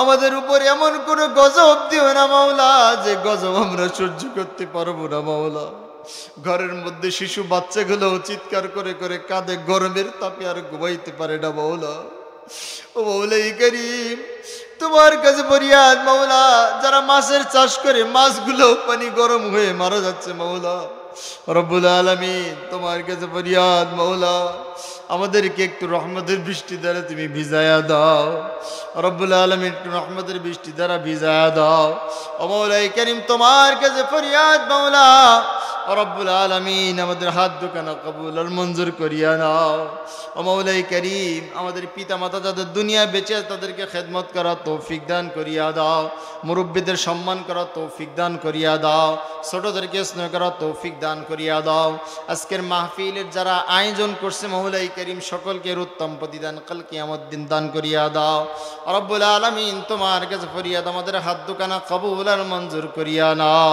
যারা আমরা এখানে আমিন আমিন বলতেছি মাওলাই করিম তোমার কাছে ফরিয়াদ কাল কিয়ামতের দিন আমরা যেন একসাথে এক জামাতবদ্ধ হয়ে এখানে যারা আছি তারা যেন মাওলাই করিম একসাথে আল্লাহর জান্নাতে যেন প্রবেশ করতে পারি সে তৌফিক দান করিয়া দাও রব্বানা রব্বিরহামহুমা কামা রব্বায়ানি সগীরা রব্বানা রব্বিরহামহুমা কামা রব্বায়ানি সগীরা আয় আল্লাহ যতটুকু আলোচনা করেছি মাওলাই করিম এই আলোচনা আমাদের সকলকে আমল করার তৌফিক দান করিয়া দাও রব্বুল আলামিন মাওলাই করিম আল্লাহুম্মা ইন্না আউযু বিকা মিন ফিতনাতিন নিসা আয় আল্লাহ নারী ফিতনা থেকে হেফাজত করিয়া নাও আল্লাহুম্মা ইন্না আউযু বিকা মিন ফিতনাতি মাসিহিদ দাজ্জাল আল্লাহুম্মা ইন্না আউযু বিকা মিনাল মাহইয়াই ওয়াল মামায়াত ও রব্বে করিম তোমার কাছে ফরিয়াদ মাওলা ফিলিস্তিনি মুসলমান ভাই বোনদেরকে হেফাজত করিয়া নাও ও মাওলা ফিলিস্তিনি মুসলমান ভাই বোনদেরকে হেফাজত করিয়া নাও মাওলা তোমার একান্ত রহমত মাওলাই করিম তোমার সাহায্য দান করো মাওলা রব্বুল আলামিন মসজিদুল আকসাকে হেফাজত করিয়া নাও, ইহুদি বেঈমানদেরকে তুমি ধ্বংস করিয়া দাও।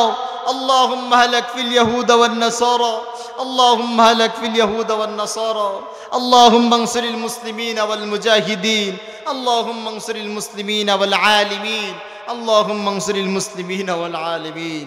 তাকাব্বালাল্লাহু মিন্না ওয়া মিনকুম, রব্বানা রব্বিরহামহুমা কামা রব্বায়ানি সগীরা। রব্বুল আলামিন যা কিছু বলেছি, যা বলতে পারি না, সব কিছু তুমি আমাদেরকে দিয়ে দাও। রব্বুল আলামিন আমাদের দোয়াকে কবুল আর মঞ্জুর করিয়া নাও। সুবহানা রাব্বিকা রব্বিল ইজ্জাতি আম্মা ইয়াসিফুন ওয়া সালামুন আলাল মুরসালিন ওয়ালহামদুলিল্লাহি রাব্বিল আলামিন। আসসালামু আলাইকুম ওয়া রাহমাতুল্লাহি ওয়া বারাকাতুহু।